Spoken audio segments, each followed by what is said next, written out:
It's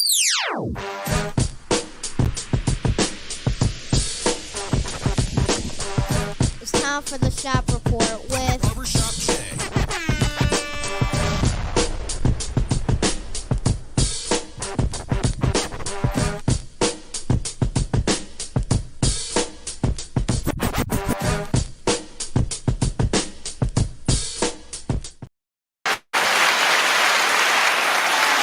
What up, sports fans? Welcome to the Shop Report.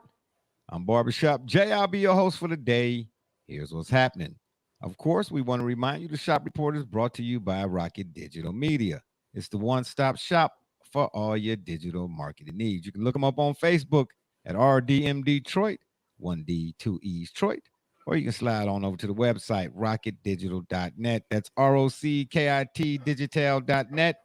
And make sure when you're there, while you're there, you tell them that BSJ sent you. And for my folk out there in TV land, if you want to leave your questions or comments during today's P program, by all means, please do so, and we will throw it up on the screen. And y'all know what's coming next. If you're one of them folks that wants to leave a question or a comment that's indignant or ignorant in nature, it won't be seen on this screen. Matter of fact, here's what you'll get. Ain't nobody got time for that. Absolutely not.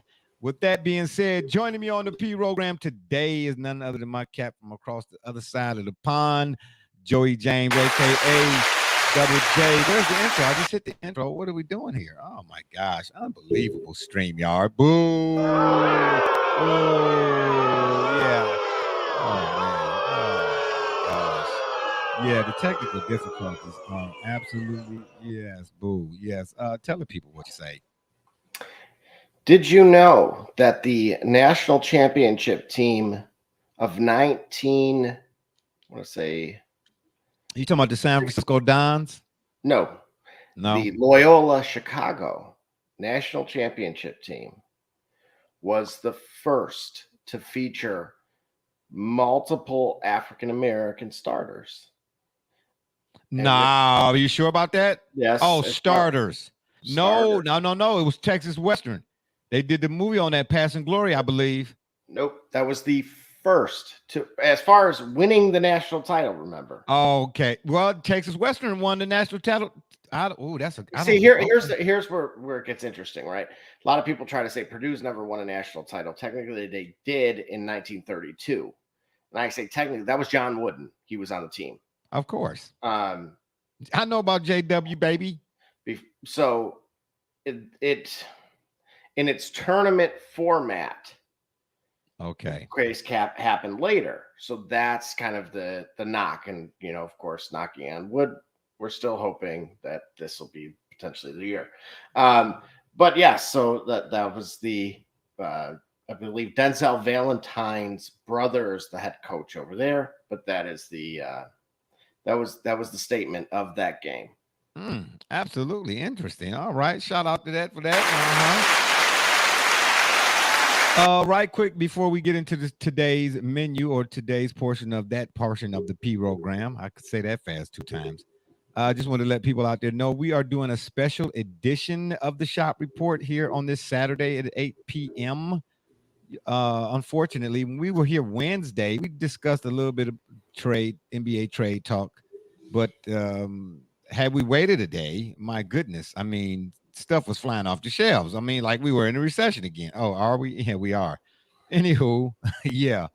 I mean, it was such a flurry, like a mad dash. I had never seen nothing like that in the NBA during come trade deadline time. So it was suggested, obviously, by a few folks in the thread that we come back and do a show and kind of discuss what took place after the fact. And in addition to, we should have a few more people joining us. I talked to them, Saturdays are Saturdays, and folks like to spend their Saturdays, taking the SATs. I'm not going to tell y'all what the acronym stands for, but anyway, we should be joined shortly by a few other folks. If not, Double J and we about to roll and do this thing as we can only do here at the show on the Shop Report. Now say that fast one time. Let's start the show. Before we get into the meat of it, obviously, our 2023 NBA trade deadline and whatnot discussion, here are some of the whatnots. First up, tonight, I don't know what time it is. Dog, dag nabbit. Anywho, women's college basketball is front and center tonight. South Carolina, LSU. Whoa, no way. Whoa, no, ladies and Hey, gentlemen. it must be it's TJ in Snap. Oh, it is brother. Oh, ladies and gentlemen, y'all No don't know. way. Y'all, this is man like right when here. Sting Oh came my back. goodness. I don't even know what to say. Fellas. Oh, Yo. should we give him his intro? Congratulations, man. What's happening? Oh my goodness. It's Denzel Washington, or should I say Brother Richard? I don't know. We're gonna say Brothers. what's happening? What's happening, man? What's going on with y'all, man? Oh, okay, all right, yeah, we chilling. Oh my goodness, ladies and gentlemen, Brother Rich decided to join us today. I told you. It's TJ with a filter or something. No way. I told you. Yeah, it's gotta be. It's gotta be. I'm gonna bag us on out of here so everybody can really see how. Oh, okay, y'all. Can y'all see us now? All right, there it is. We appreciate that. I know some of y'all don't like the angle, but unfortunately, this is the one we most better. I can see everything. Brother Rich, what's happening, man? Hey, man, you know what it is. We stand out the way, man. That's all we do. We stay out the way, man. That's it. Oh my gosh, man! What in this, ladies and gentlemen? I got shout out. Man, I got. You know what I mean? What's happening with you, man? Absolutely. Yeah. By the lakes, man. In the mansion. The house looking good, buddy. You bubbling. I like it on you. You look good on you. Tell the wifey I say what's going on. Tell her I say what's cracking. We'll do. Those two are at still at soccer practice. So okay, that's what I'm talking about. What's going on? What's going on, big money man up there in Ohio with the big post office money? You know all the okay, yeah, right. Here we go. Yeah, don't take long. Don't take long. Pool. I know you want the football pool that Dallas lost. I know you bet against them, even though I did not know that's your favorite team. I know you bet against them. No. So first of all, let me say something to you. They don't allow you to use your EBT card. Okay. You know, I don't know what you're talking about. You know what I'm saying? You need to come on down off the palm trees, baby, and come back down here and holler. You know, you've been up there for a minute. Nah. I mean, ladies and gentlemen, this man right here is filming a movie. Denzel been on the phone. I've been talking to him on and off, man. He really upset about the fact that you took his spot, man, out there in Hollywood. What's going on? Not listen to him and listen to this man only on Sports Take. That's what you listen. Oh, okay, gotcha. Listen to Double J when it comes to where to put your money, but don't listen to this man about nothing about what's happening with me. Oh, okay. Well, they exaggerate a little bit. They like me, so they exaggerate a little. No, they know that's you in this cowboy talk. That's what they know about. We are glad to be joined by Brother Rich. Hopefully, TJ, you're watching. Brother Rich, I don't know if you've been. TJ don't want none of this. Yeah, he don't want none of this. TJ's telling me right now he's stat padding. Yeah, exactly. Exactly. Let me get to this right quick. Then I want to get your thoughts on some stuff we've been discussing, you know what I'm saying, in your absence and whatnot. Oh, and by the way, please, man, I just want to be on the album cover. Okay, can I get that? Can you talk to your peoples out there, whatnot? Yeah, Brother Rich is filming the movie and he's coming out with his new hit single on the hip hop side. You know what I'm saying? Yeah, it don't get better than California, baby. Hey, I already sent him my well, for what it's worth, that little of an acting resume. You're real? You said you're real? Yeah. You're real over Double J? Yeah, I'm sending mine too. I got to get some new socks, though. Right quick, Tiger's return. I saw the other day. Y'all see that, right? Y'all see that? Yeah, he plans to play in the Genesis Invitational. But here's the thing I find most interesting. I'm going to give you all his most recent PGA Tour results. He missed a cut, withdrew, was placed 47th, tied for 38th, tied for 72nd, and then missed the cut. So I asked this question to both of you all. Brother Rich, you can go first. Is it time for him to walk away for good? Because I noticed Absolutely. No, but I noticed something. He was walking down. They were showing a clip of him, and he was walking down the hill to go to like the next hole or whatever the case may be. And you can tell, man, the surgeries and stuff. You know, they seem like they've taken their toll on him, man. That's why I asked. You know, is it time? But I'm sure you're talking about footage from the last time he was seen on the actual golf course. Remember now, we're talking about a man. Tiger Woods is an individual who, for all practical purposes, according to what many surgeons have said, shouldn't even be walking. He should have had an amputated foot. That lower portion of the foot should have been amputated. He survived through that. Not only did he survive through that, he survived through that to make it back to the professional golf circuit. Not just where he was playing golf, he made it to the professional golf circuit. And so here we have Tiger when we're looking at Tiger, we're looking at the picture of determination. So here's a man that knows that within himself, he's not finished. And remember, golf, unlike many other sports, is such a game that hey, how you doing, Miss Albert? Yeah, shout out to Miss Albert for weighing in. Golf is the kind of game where you can play terrible on the golf course today, go home, come back tomorrow, and shoot the best round you ever had. So when you consider his physical limitations that he was dealing with, when you understand that even with his physical limitations, he was able to go out there and compete. He didn't compete to his standards, to what we expect of him, but he did compete. He had some shots there that told you this is still Tiger Woods. So it's not that the game has gone anywhere. He's had some physical issues he's been dealing with. But I, like so many others, believe that Tiger's mentality will allow him to thrive through that, push through that, and make it back to where you heard it here first. Tiger will win again on the PGA. Yes, he will win another major. Absolutely. But let me say this too. Let me just throw this out there. Do you think, so you don't think rather that, we get to a certain stage and age in our lives, where the mind will say one thing, but the body be saying, hold up, man. You know what I mean? No doubt about that. But remember, Tiger's only in his 40s. You had people winning the Masters. People have won the Masters when they were 60. So gotcha. Golf is the nature of the game is that it's literally a thing. If I can keep my mental attitude together for 3 days, that's what it is. 3 days, 72 holes. And for 72 holes, I can be determined for 72 holes to go out there and control every shot I'm going to take. Tiger Woods, if you're asking me, do I believe that if Tiger Woods got himself back to physical shape. Now, if he cannot physically do it, that's a whole other conversation, because you have to walk, so you're not going to win if you got physical limitations. But if he's coming back, remember now, Tiger's not going to say I'm coming back. He's coming back next week, I believe it is. If Tiger says I'm coming back, Tiger's not going to come back because he's not going to perform like Tiger. Oh, okay, I got you. Yeah.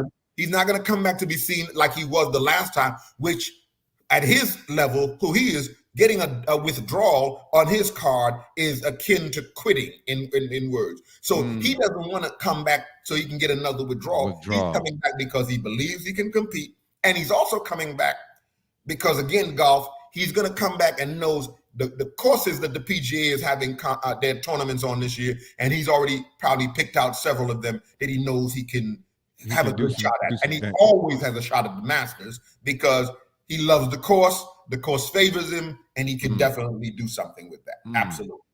Good stuff. All right, I appreciate that. Double J, what are you doing in the back watching Michigan and Indiana? I was watching it as I was coming up, getting ready to leave the studio to come over here today. And yeah, that's what he's watching. But I'm going to tell you something, Double J. That Indiana team, that Davis kid, he's good. Yeah, he is. They're on fire right now. NBA. He's going to the NBA.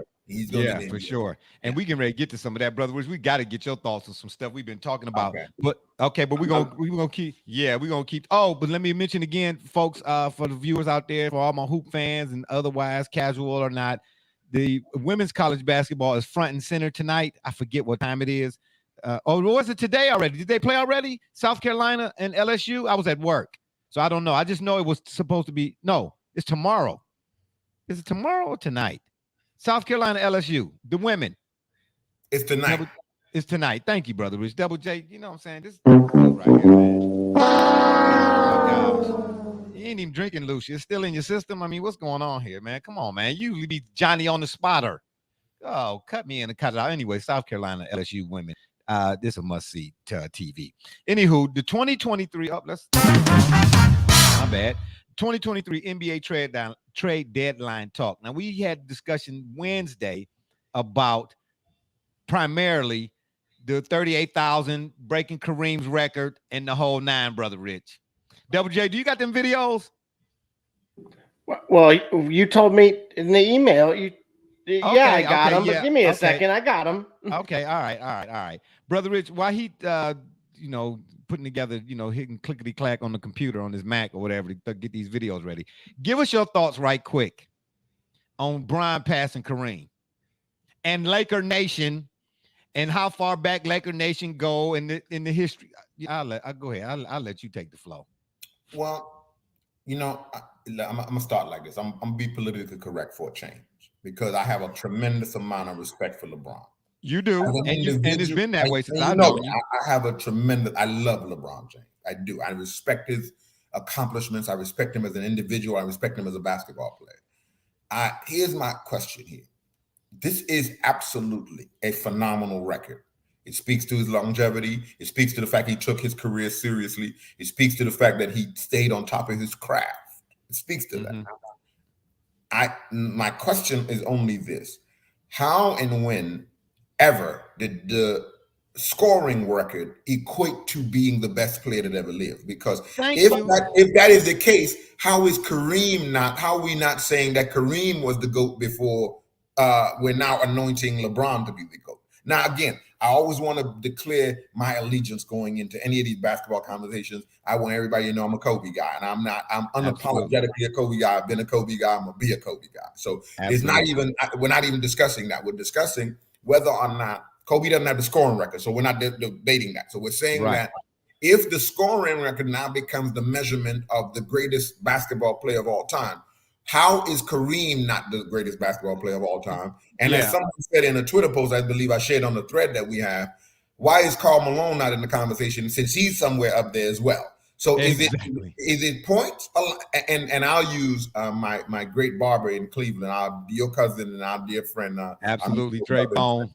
Dre, who says that his statement is, if sales makes you the greatest, Eminem is the greatest rapper of all. I mean, Vanilla Ice is the greatest rapper of all time because he had a single that blew off the shelf. And today people wouldn't even know who and what he is. He's selling houses or doing rehab somewhere. You know, that is no indicator of whether or not an individual is exceptionally proficient in what they do, except with the fact that, okay, look, this person played this game at such a competent level for such a long time that we must acknowledge that this brother stayed consistent at this for a long time. That those 20 years have gone by, and he's where he is. We applaud that. We do.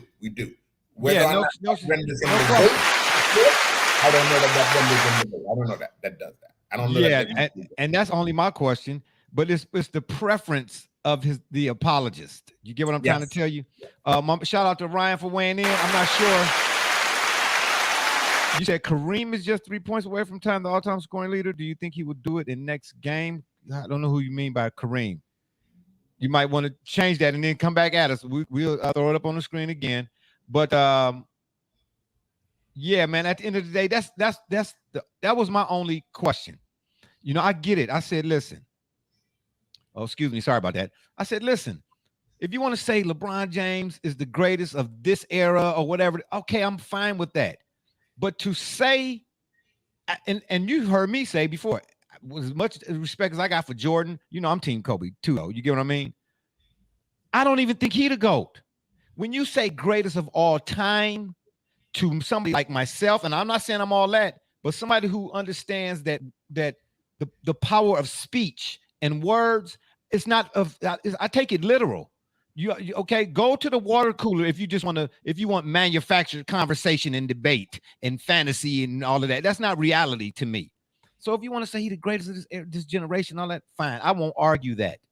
But when you say all time, that takes on a different meaning for me. And yes, I will just and please, to try to say that and then defend that to where it makes sense, it makes no sense. You're going to, every word that comes out of your mouth, you're going to prove after each word that you are completely biased and you suffer from blind fandom, period. That's it. There is no one player greater than every other player who played the game, especially I totally agree with you on that. It's especially when all of the circumstances for the players that you all are trying to compare are not the same. You know what I'm trying to tell you? One played in the era where defense is who knows, and the other played in an era where you had to get beat up in order to get up. You get what I'm trying to tell you? So again, that book I'm reading, the 1990s New York Knicks, the title of it is The Flagrant New York Knicks. You know what I'm saying? Who are today BA's bad boys? Who are the today? You're not even allowed to breathe on a player today too hard, or you're gonna get a technical foul and get ejected from the game. Let's be honest. Come on, man. Come on. So I'm not even. Go ahead, Double J. What you saying? A few things. Indiana did win that game by 1. Okay. The game with LSU is versus South Carolina is tomorrow at 2. And okay, tomorrow at 2. Which order for the videos? So you just tell me which one you want. Give me the what was it, Matt Barnes and them the podcast? All right, I got them right now. Okay, but before you do, let me just let everybody know I do not own the rights to this music. I do not own the rights to this video. I do not own the rights to anything, but we're just using this as a reference point. Double J, roll the tape.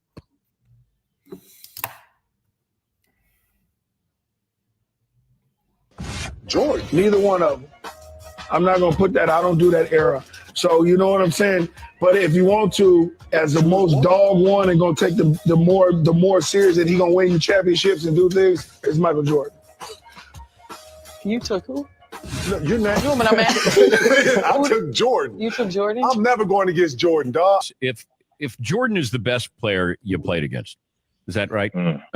Right? Yeah. Okay. I did play against Jordan. Okay. The second best player you played against is who? I did play against Kobe Bryant and LeBron James. So, I mean, I think right there, I don't really have an order. I mean, I think MJ's there, and then you have Kobe, and probably the second best player than LeBron. Not fair. I don't understand. Dream team. As much as I like LeBron, and he's one of the greatest I've seen, why do they just brush him past Kobe Bryant? I was just about to say that. You know, because, you get these guys always say, well, Charles ain't on this list because he don't have a ring. That's fair. I accept that. But Kobe's got 5 rings, and he's the closest I've seen to Michael Jordan. Why? Because we're living in the moment. And he's got 2 more rings than LeBron. It's no disrespect. But I'm not going to move LeBron past Kobe. I don't think that's fair. Listen, because of Michael Jordan, you've seen a lot of other players, right? Mm-hmm.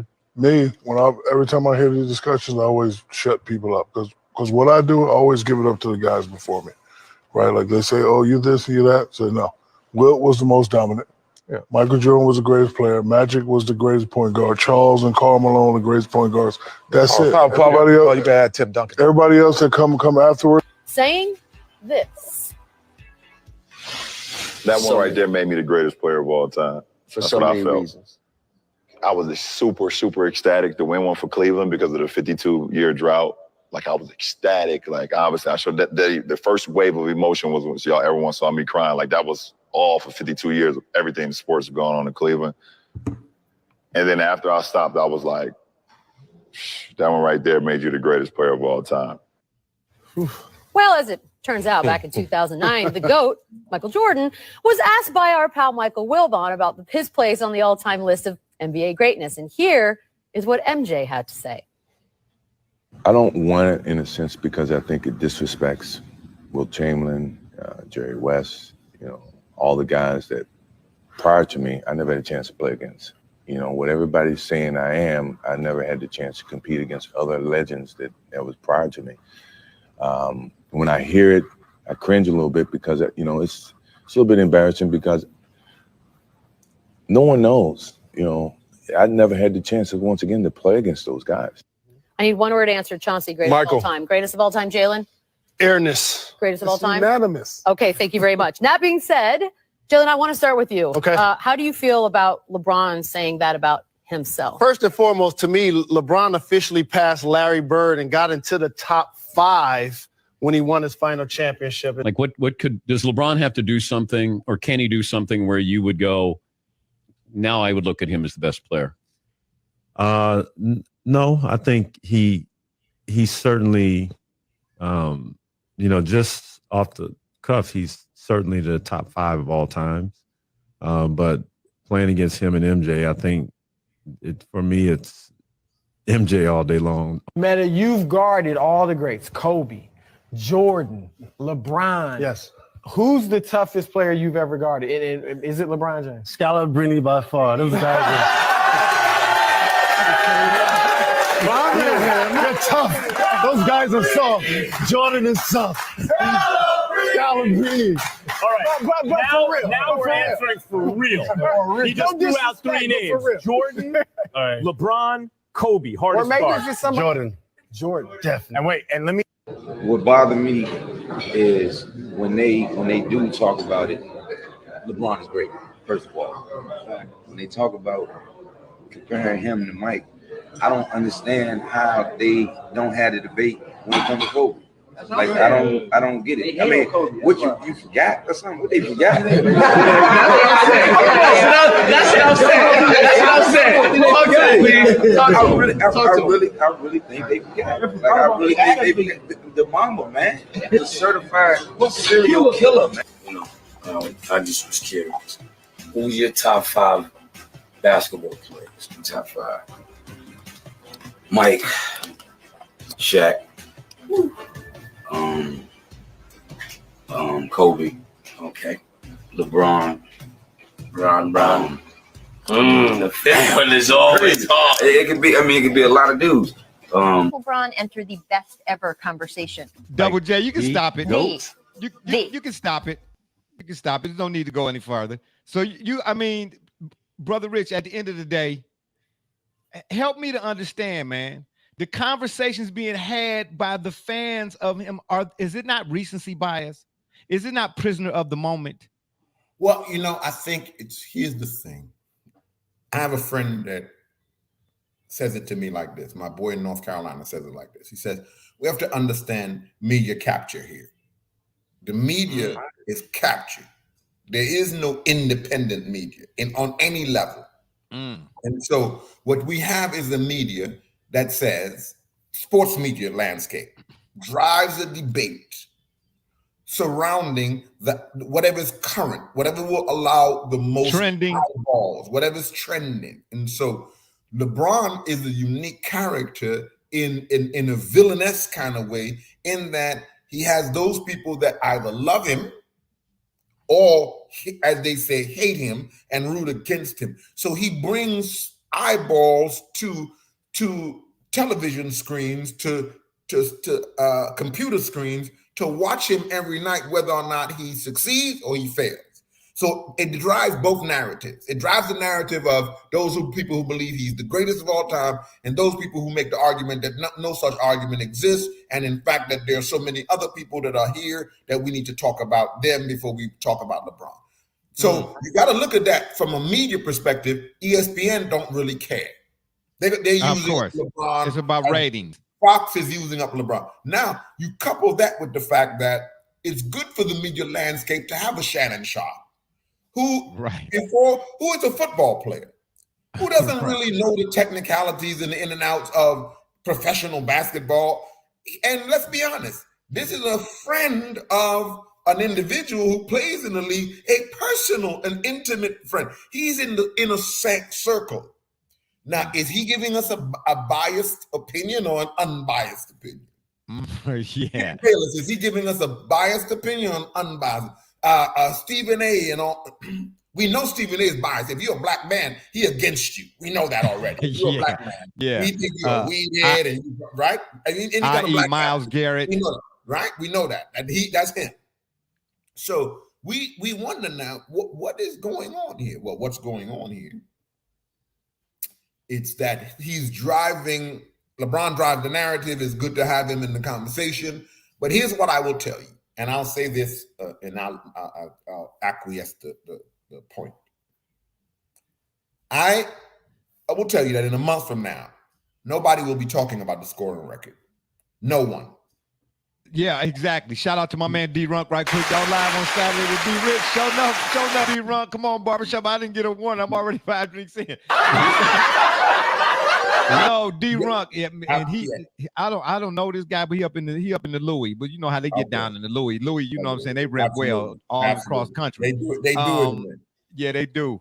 I forgot my thought. Dang, that's the 68 transmission again, slipping already. Stop. Hey, man, cut the tape, man. Cut the tape. No, but seriously, D-Runk, Brother Rich, we came back today to discuss the NBA trade talk because when we did the show Wednesday, we only touched off on a few of the items, and it was all the action happened Thursday. Yeah. So, you know, we got this thread going on. He's like, man, listen, we need to jump on here after the fact, you know, before it get too cold, you know, and discuss some of the stuff. We're going to get to that here in a second. But, you know, we got we definitely going to get to that. Keep an eye on them. Just keep an eye on them. Oh my gosh. Yeah, but we getting ready. We getting ready to get to that. But show enough, D-Ron. Brother Rich is with us today. Let's give him a nice shout out. D-Rich is with us today. Yeah, at the end of the day, man, the record is a feat. No question. Nobody's questioning that. Okay. But again, to say because of that, this all I try to ask is the Bron apologist is help me to understand, you know, which track y'all want me to be on. He is the greatest player of all time, but Kareem wasn't. But he passed Kareem to become the greatest of all time, but Kareem again wasn't. Okay, yeah, make up my mind. Oh, cut me in rather and cut it out. You know what I'm saying? Anyway, let's keep the show rolling. All right, and now that's where we at here right now with the 2023 NBA trade deadline talk after the fact. Here we go. The final 24 hours before the deadline, 16 trades were completed involving 49 players. That's nearly 10% of the league's total, by the way. Double J, what say you to that? Oh, what are you doing here? You didn't tell me you was going to do this. Oh, my gosh. Really? This is what we're doing? Okay, what's this? It's usually mundane, right? But this okay, got you. Okay. This is the Durant deal to kind of kick things off because again, we woke up to that. Like, wait, whoa. Who's that? Who's the first name I see in blue? Is that Brother Rich's name? Brother Rich, you got traded to the Suns. Traded to the Suns on the Dodgers. Brother Rich. Oh man, Kevin. So it's Kevin Durant, Brother Rich, Chris Paul. Oh man, Devin Booker. Oh, that's Team Kobe all day, baby. I got you. I ain't mad at you. Double J, this is what the Nets got for that? That's right. And they actually consider. Well, now remember that it still continues. This was a 4-team trade. So again, the Suns get Durant and TJ Warren.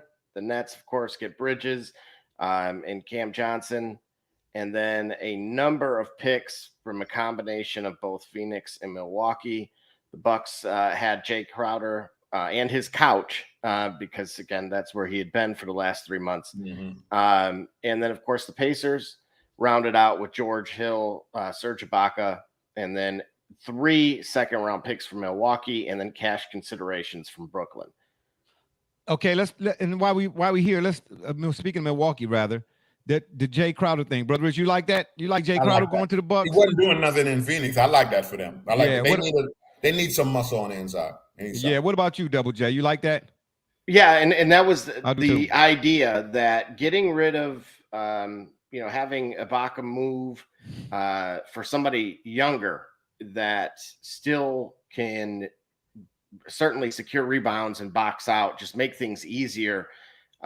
We've seen what happened. It wasn't that long ago that Brook Lopez was injured.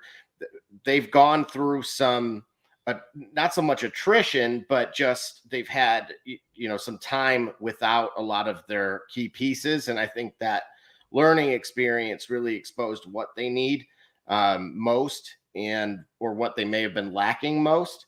And so if they're going to make a run, because now it's Milwaukee's got to be the favorite coming out of the East, right? I would think so.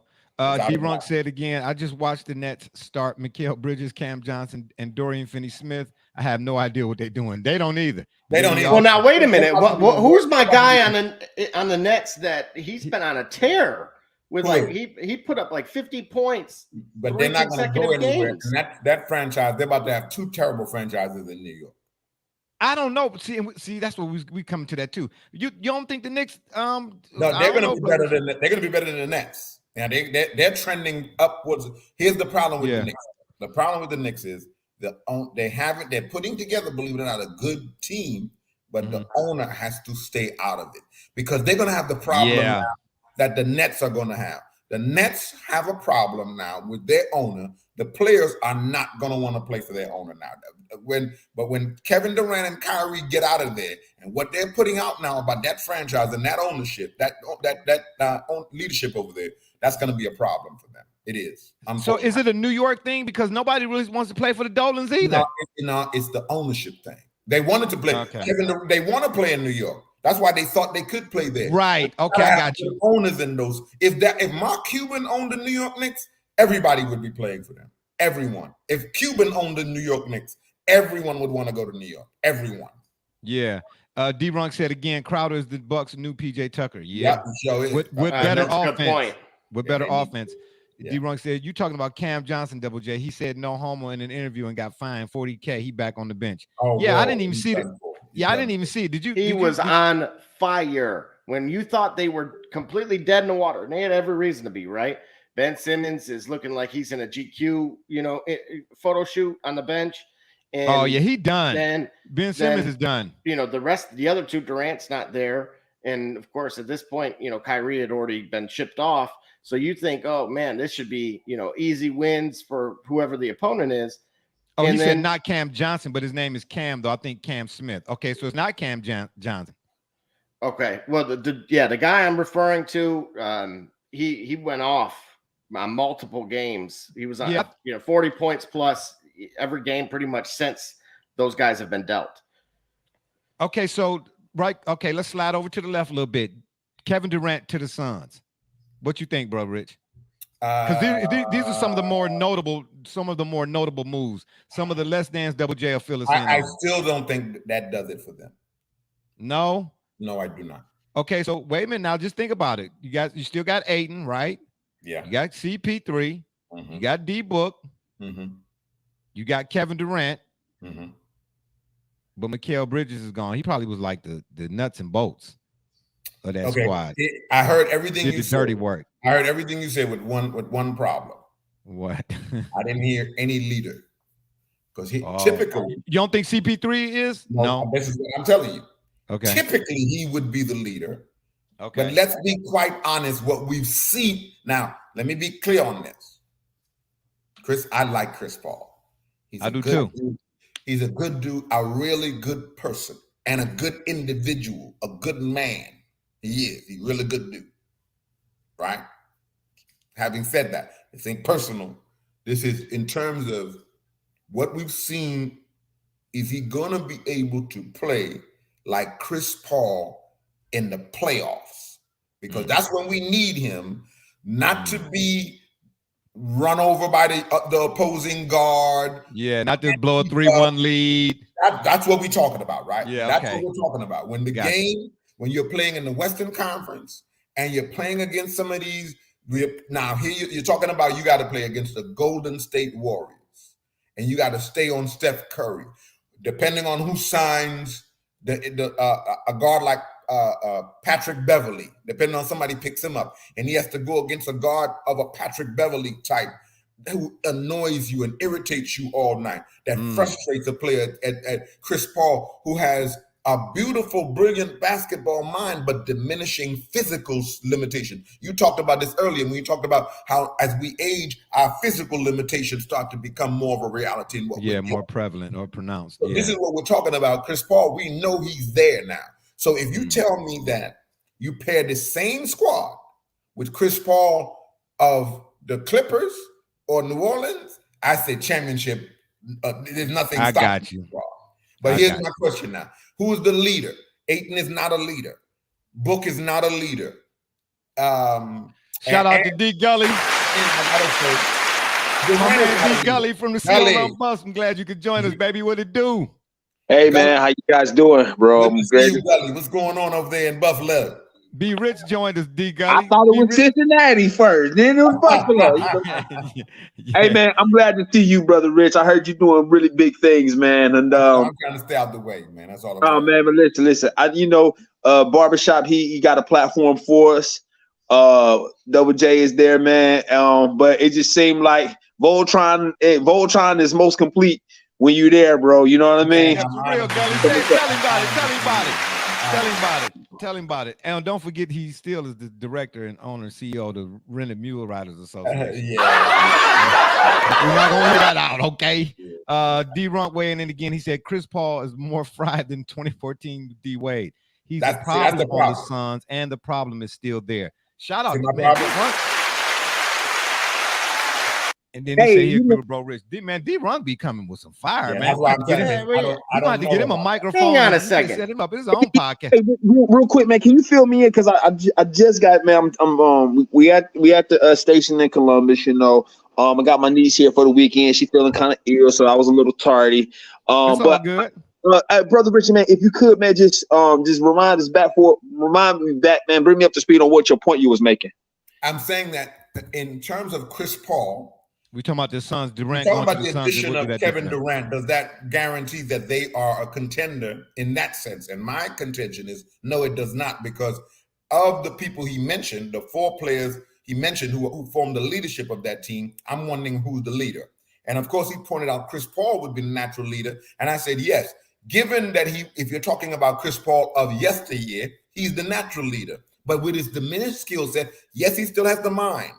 But in today's NBA, with his diminished skill set, does that allow him to be the kind of floor general and leader you would want in a playoff when you're going against the Golden State Warriors? Or, God forbid, Ja Morant and the Memphis Grizzlies, who are going to run you up and down the court and are going to bully you at some point in time in terms of the basketball that they're playing. And so, yes, I know Chris Paul is a fantastic individual, great player, but let's talk about whether or not he's going to have it in the tank at that time.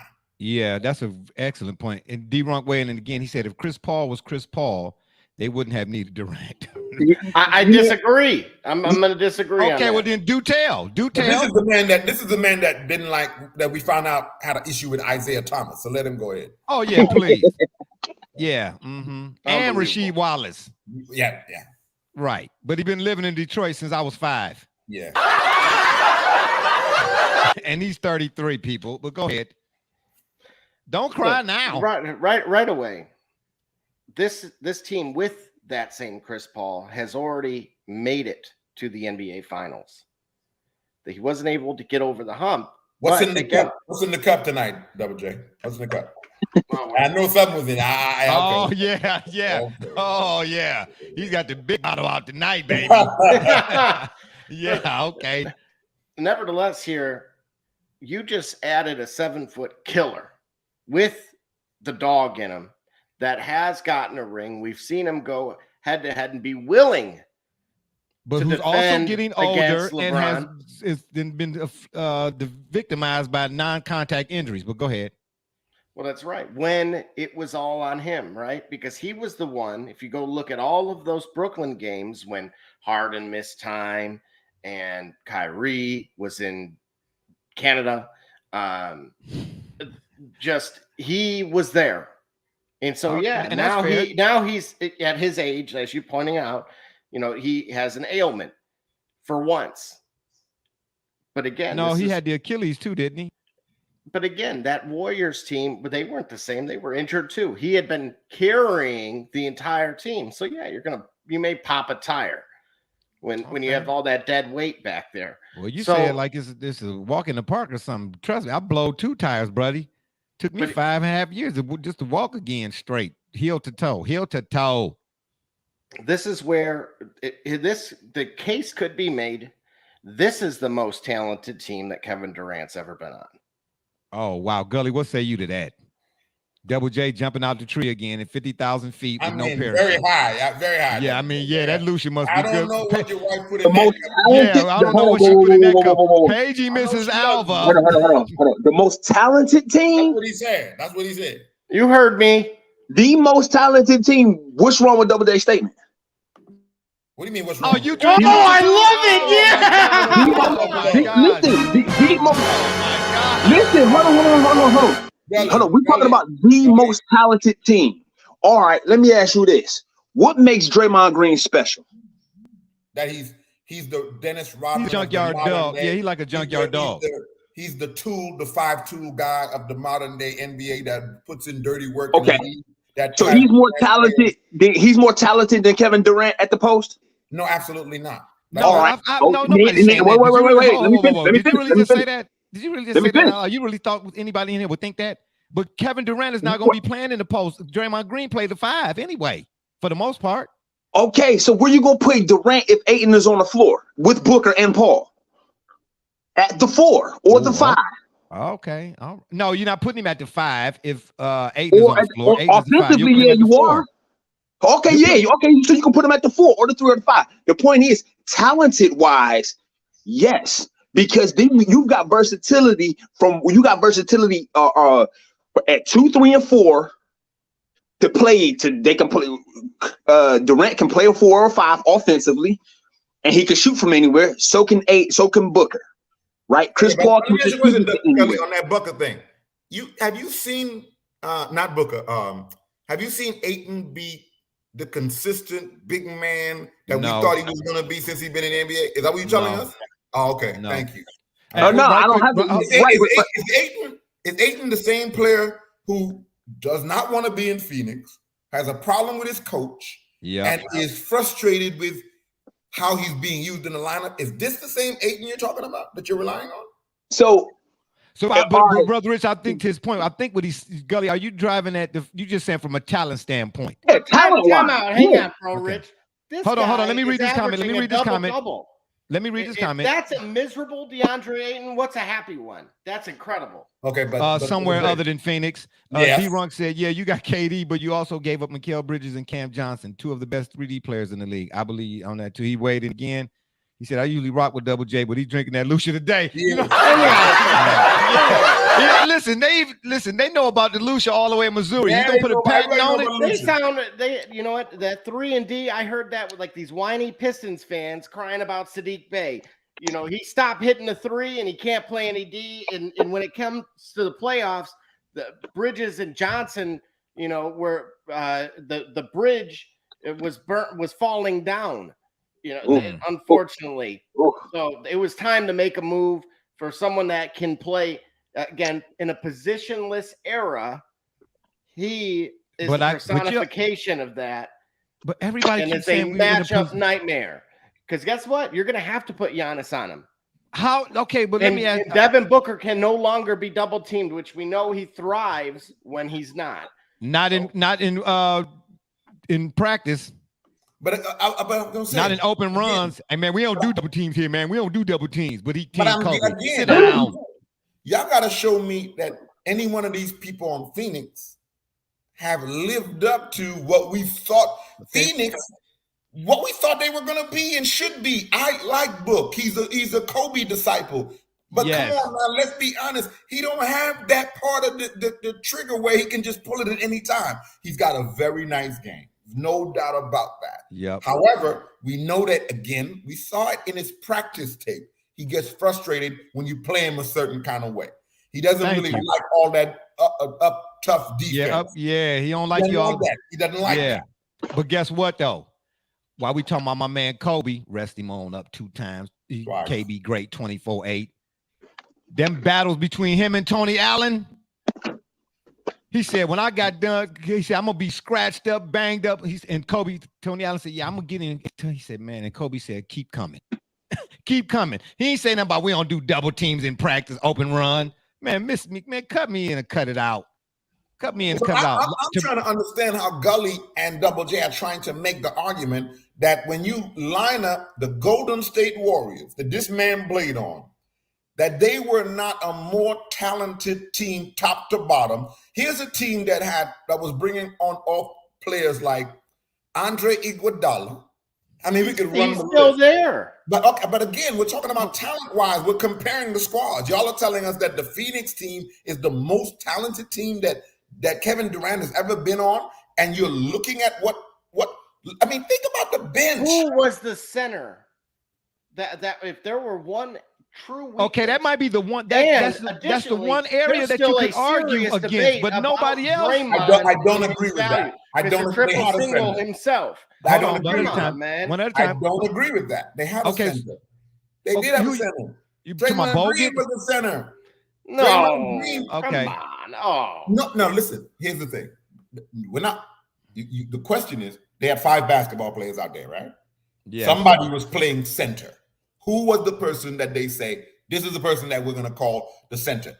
Who invented what we're calling in the league today small ball? It was the very same Golden State Warriors that decided that they were a team that would go small ball, and their understanding was we're going to play at a pace and a tempo. We're going to play a style. We're going to shoot so quickly that the center is not going to matter. We just need our center to be the person who's going to do a certain kind of thing. Exactly. And you know what, Bro Rich? That worked really well. That's what we're they saying. Went up against the Cavs in game 1, and they changed that philosophy really quickly by bringing a 7-footer off of the bench, and who would later continue to start throughout the remainder of that series. Correct.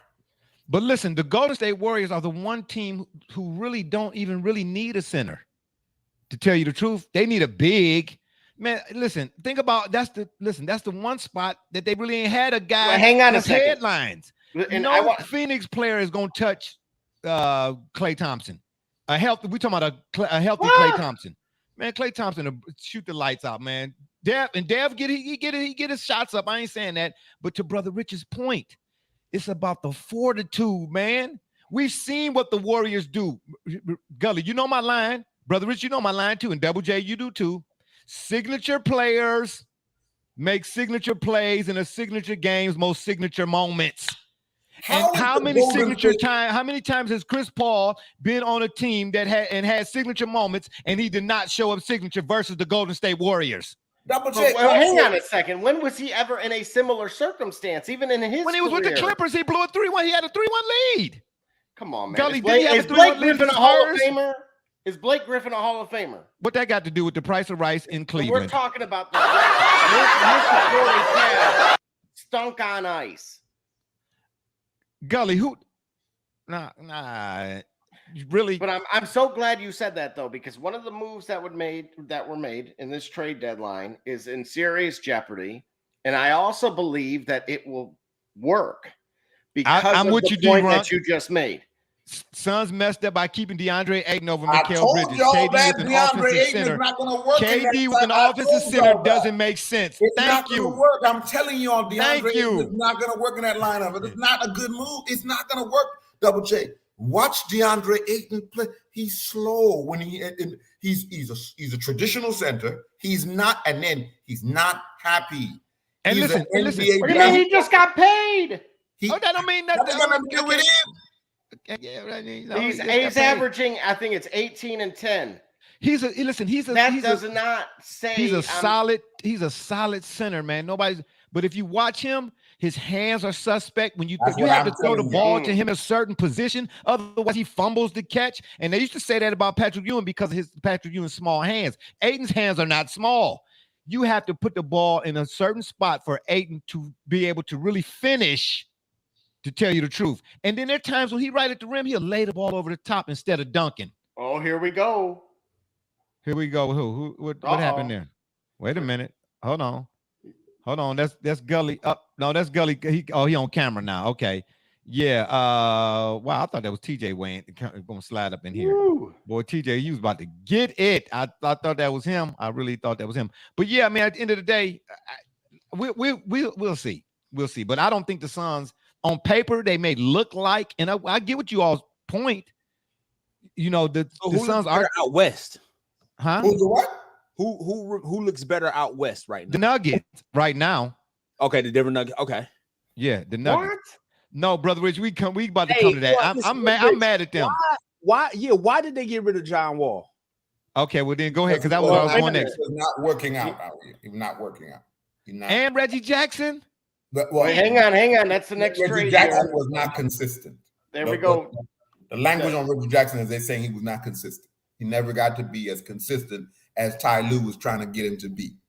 And so because he was in and out, up and down. So Reggie Jackson, the word on him is that he could have 90 one night and -9 the next. He's wrong so for that. They couldn't really do anything about that. No, D-Rock said we about to watch Ayton turn into. I agree with that assessment. Version right before I'm on record.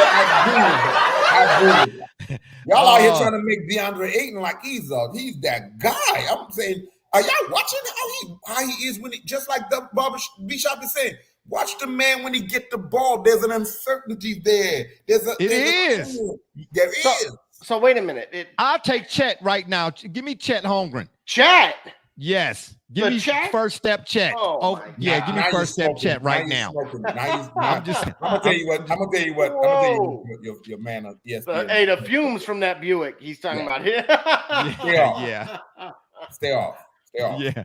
Okay. What do we make of Gully since you just now joined us? Lightweight. D'Angelo to the Lakers again. That's what I don't understand. The Lakers have a player who is said to make everybody else better, but is always in need of help. But you get rid of people, but you need anyway. Go ahead, Gully. Well, go ahead. I'm just. How healthy is Anthony Davis? You mean Anthony Band-Aids? Get his name right here on this P program. How healthy is he? I know he was lightweight salty when Brown broke the scoring record. Anthony Davis, Brother Rich, why was he look? Go ahead, Gully. My bad. Did you hear his response to that? He was just trying to win the game. Well, Darvin Ham said something similar too. Yeah, but here's the thing: I don't want to read too much into that, like it's a whole fracture. I mean, when you're talking about a player, a tenured player, being on the cusp of history, bro, like. If Peyton Manning, unless it was the playoffs, if it was in the regular season and Peyton Manning is on the cusp of being able to break the all-time passing yards record, or Tom Brady is on the cusp of being able to break the all-time passing yards record, an all-time record, to be number one on top of a list that you only get there for longevity, bro, you want to have to get that out the way. You know what I'm saying? Like how could you? Hey man, they celebrate windmill dunks, the bench players and so on and so forth more than they should have celebrated that more than they celebrate that stuff like that. Well, you know what's interesting? Okay, so for those, if I were to try to defend this, apparently there was a lightweight skirmish that had taken place in the locker room between Russ and Darvin Ham, and that. On top of the fact, of course, they were losing the game, which is what Anthony Davis, stated was the why behind his attitude. I get all that. To Brother Rich's point in our thread, and one of the things that I posted also in the thread, why is it that when it's time to show up against, shout out to D-Runk again, man. My gosh, man. Get you a contract or something. He said he watching the Lakers Warriors right now. Brown sitting out with a lingering injury. Lakers might be done. Why is it that when they play against good teams, man, he do this, man? It's okay. But he better than Kareem, right? Stop trying to measure a player's greatness in numbers or that piece of gum that you get out of Doggone Top's baseball card pack. Yeah, let that be your measuring stick, man. Get on out of here with that, man. I ain't trying to hear it. I'm gonna keep saying. The fact that the part that folks want to leave out, how do you measure effort? How do you measure cramps? Better get you some mind on. He's gonna put a rattlesnake in your locker if you keep talking about that. I'm just saying. The Blazers. Did they not pull off the move of the century? They got Cam Reddish and Matisse Thybulle. No, don't be over there scratching Gully. No, they didn't. No, they didn't. Yes, they did. But I'm saying, how does that doesn't move the needle? They're in the West. What? Hang on, here we go. Oh, Brother Rich being Brother Rich again. But they're not moving the needle. They're in the West. Portland is going nuts. They're going nowhere. Look, let's be honest. At this point, we can clap up Dame, but the reality is he's not going to win anything, man. He's not. Yeah, I'm in agreement. The Knicks were anxious to get rid of Cam Reddish. They've been trying to get rid of Cam Reddish for 2 years. Are y'all surprised what Jalen Brunson is doing? Not at all. Yeah, I'm not either. Double J, what are you doing? We've seen it already. Oh my gosh. Yeah, I'm not either. Villanova. Shout out to Villanova, baby. You know what I mean? Shout out to Villanova. That one of my two favorite college teams of all time. And I say of all time as in my time. Let me be more specific. The Ohio State University. Absolutely not, man. Don't come on here being disrespectful. You get a button for that. No, I'm sorry. Ohio Northern. Yeah. I see you taking Brother Rich's place on the button totem pole here. Okay. Yeah. Anywho, absolutely not. Okay. So the D'Angelo going back to the Lakers. I forget who else they got. Does that make them the front runners to come out the West? The Lakers? No. But even though we just saw a D-Runk show, you know what I'm saying? Bron ain't playing against the Warriors. They down everybody. They went and got Gary Payton back too. Maybe not. Oh, that's right. It was a snafu with the deal. My bad. They still want to keep him because I know the physical. It was an issue with the physical, but they still want to try to make that work. Okay, so if the Warriors, go ahead. If the Warriors can make it into the playoffs, which based off the way the playoffs work now, it's very much a possibility. I think they're still a very dangerous team. When you get down, you got to play a team. It's hard to match up, but beat them 4 times. Beat them 4 times. Yeah, because they have championship medal. Exactly. So that being said, I don't. If the Warriors have got to be able to make it, and they got to watch who they end up getting caught up on in the play-in as well. If they end up meeting the right team on the play-in, if they survive if they have to be a play-in team, they got to watch that, because that one game could be a trip hazard for sure.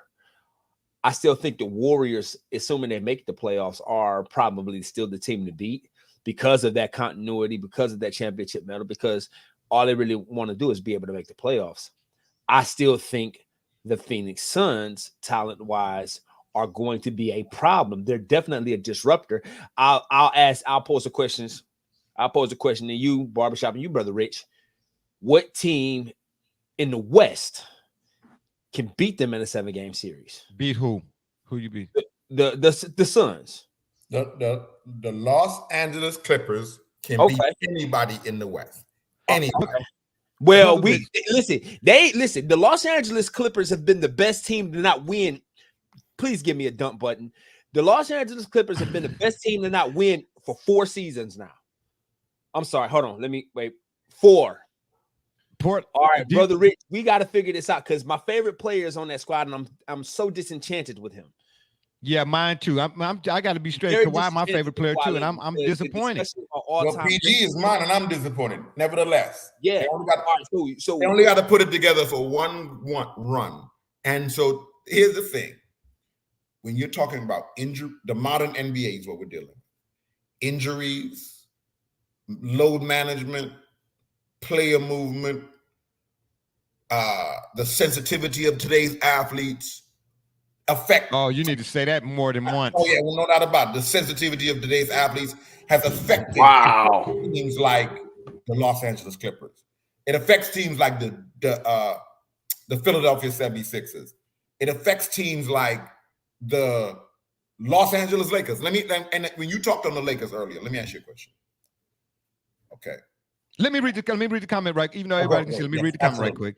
D-Runk say Portland holding up a 4-team trade right now in which Double J Pistons get James Wiseman because they hit Gary Payton Jr. injury. Oh, is that what that was about? He got another one here. Yes, the injury. Wow. He said, I just want to shout out the Grizzlies for being irrelevant in the West now. Katie and Kyrie arrived. Nobody has mentioned the Grizzlies since. That's true. Now,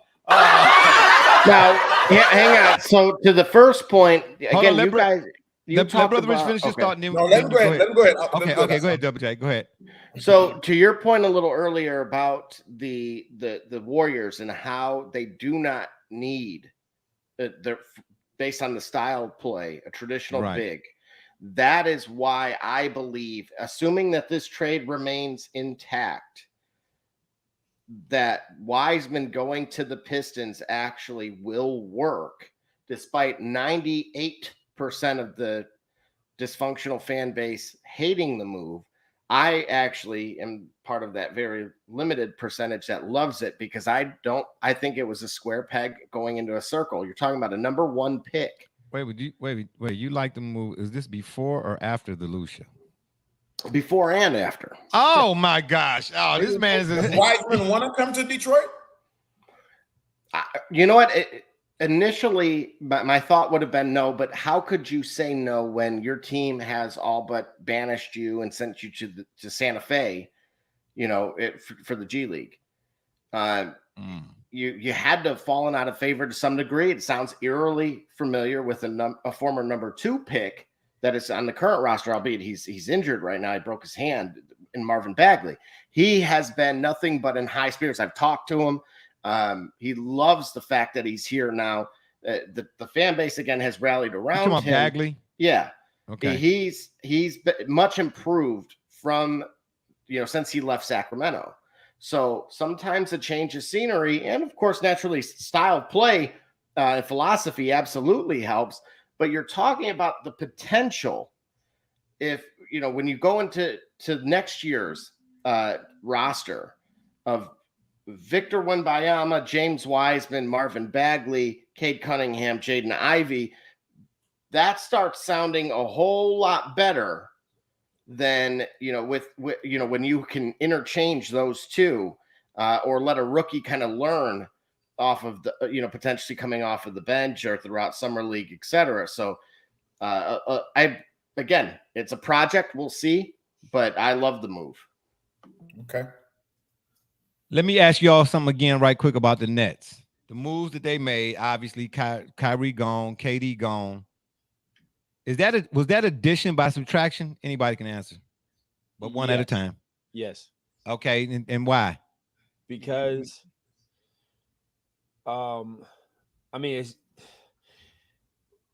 they got everyone like they're starting fresh. Like they are let's see where they at, sitting at 500. I mean, they're sitting at 5th in the East right now. They'll be able to take that young roster and get some valuable postseason experience. And then I believe because of the additions and the way they came about, they'll have the benefit of being able to perform well in the playoffs and still luck up in the future draft this year's and the next couple, and then be able to build young talent. We've already seen, despite all the chaos, we've already seen the way Jacques Vaughn coaches basketball, that he's a coach that can coach a winner. So they've really lucked up. Okay, Brother Rich, and then lastly to the Clippers before we go on to the last. Oh, go ahead. You got a rebuttal. Oh, let me read the comment right quick. D-Ronk saying, Double J, respectfully, Marvin Bagley, love the fact he's still in the NBA. Oh, no question. No question. Okay, go ahead, Brother Rich. I would say this. As we're talking about the Nets, the NBA teams are like 5-star restaurants. Okay. And when you go to them, the players are the ones who leave the reviews. And all the players coming behind them read reviews on that restaurant. And when they are considering free agency and the like and trades and the sort, they read the reviews of other players. Joe Tsai is proving to be a horrible owner. So he can have 150 million picks. It's going to be just like the Browns used to be in the time where they had every number 1 pick, but nobody would stay with the franchise because A, they drafted terribly, and B, when they got any talent that was there, they didn't develop it, so that talent was shipped off. I remember learning right there in Cleveland that Cleveland was famous for being the city where they would draft all the great talent, but they would used to win the headlines somewhere else. So yeah, we used to win the headlines. The Nets are that kind of franchise now. Here's what's being the conversation is going around Twitter, my social media that I prefer platform, and they're talking like this: how does a team, in essence, fumble those kinds of players, that kind of talent? James Harden, whatever you think of him. They had KD, Kyrie. You messed this up, where people were looking at this team as a potential championship team, not just a championship. People thought that this could literally bring dynasty. all of New York basketball. This was a dynastic kind of potential. Okay. So hang on a second. Yeah. So how did the owner mess up that level of talent? Because wait a minute. He's horrible. But How did the owner mess up that level of talent? But here's why. Here's why. When the player come to you and says, "Look, this is what we need to do. You need to get rid of the people you got running this thing. You need to get rid of them. The coach, because here's KD. KD went to the man and said, "Look, we don't take practice seriously enough. We're not doing." He said, "I know basketball championship." In essence, he's saying, "I know championship basketball culture. It doesn't exist here." Steve Nash want to play like, well, it's all good. This is executive corporate basketball. And they're like, nah, we need to get in the gym and do some work. We need to really get at this thing. They don't want to do that. Sean and Marks, hold that thought, Brother Rich. Speaking to his point, that book I told you, the 1990s New York Knicks thing I'm reading, it talked about Pat Riley and his practices. Yes. Magic and them talked about his practices. Yes. His practices were, he had bruh, when the next time we get here, I'm gonna read that I'm gonna do excerpts from a book. He had a practice thing called 17s.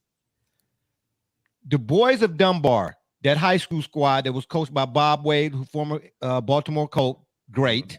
Muggsy, Wingate, Reggie Lewis, all them boys that came through that Dunbar that went undefeated. I thought their practices, them 17s, man. I'm surprised some Knicks players under Riley did not die. And that's what we talked that they did not see championship culture in New York. And they knew that was directly related to how the franchise was being run top to bottom.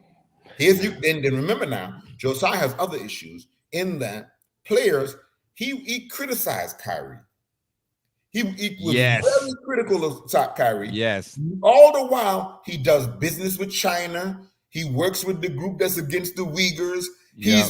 He's tied to things that are that resemble and reflect alleged slave labor practices over there. So you're condemning this young professional basketball player, and you're bordering on acquiescing to racist speculation about this young brother. But it's okay that you over there abusing these people, slave labor, all these other shady business practices you're allegedly involved in, but you had the money to buy an NBA franchise and nobody can critique you.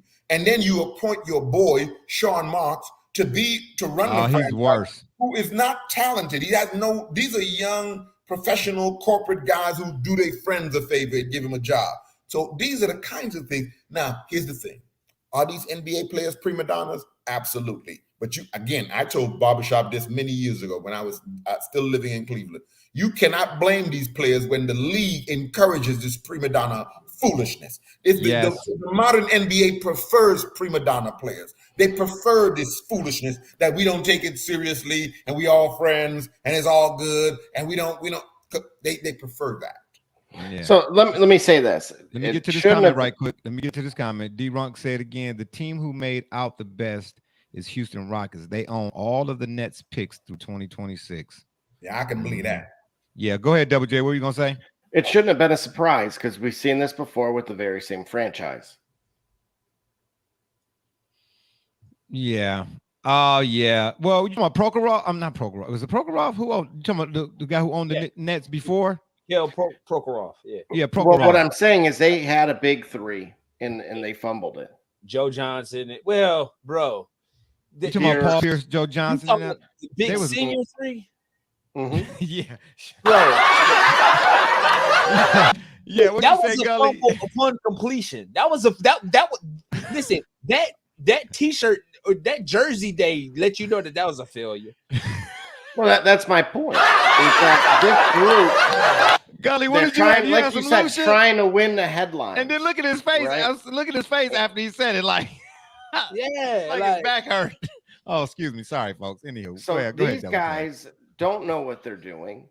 They had opportunities. They didn't want to listen. And here's the difference that you want to talk about ownership, right?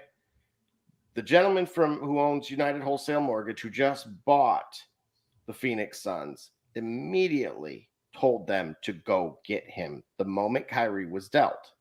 That's your difference. Facts. So now it's still to be determined, but I would much rather have KD on my team than have to go and try to win against him. I agree. Oh, no question. Yeah, no, I don't argue that. I do not argue that one bit. Okay, we're gonna throw up the the team standings, playoff. That's that what we got here, Double J? Yeah, we got the as they standings current- right now. Mhm. Okay, you want to throw them up there? All right, so starting in the East. Oop. Oh boy! All right, good Wow. job. Pagey Mrs. Alva. Well, no, I can't control that. That's My a pop-up. gosh. Okay, who we got there?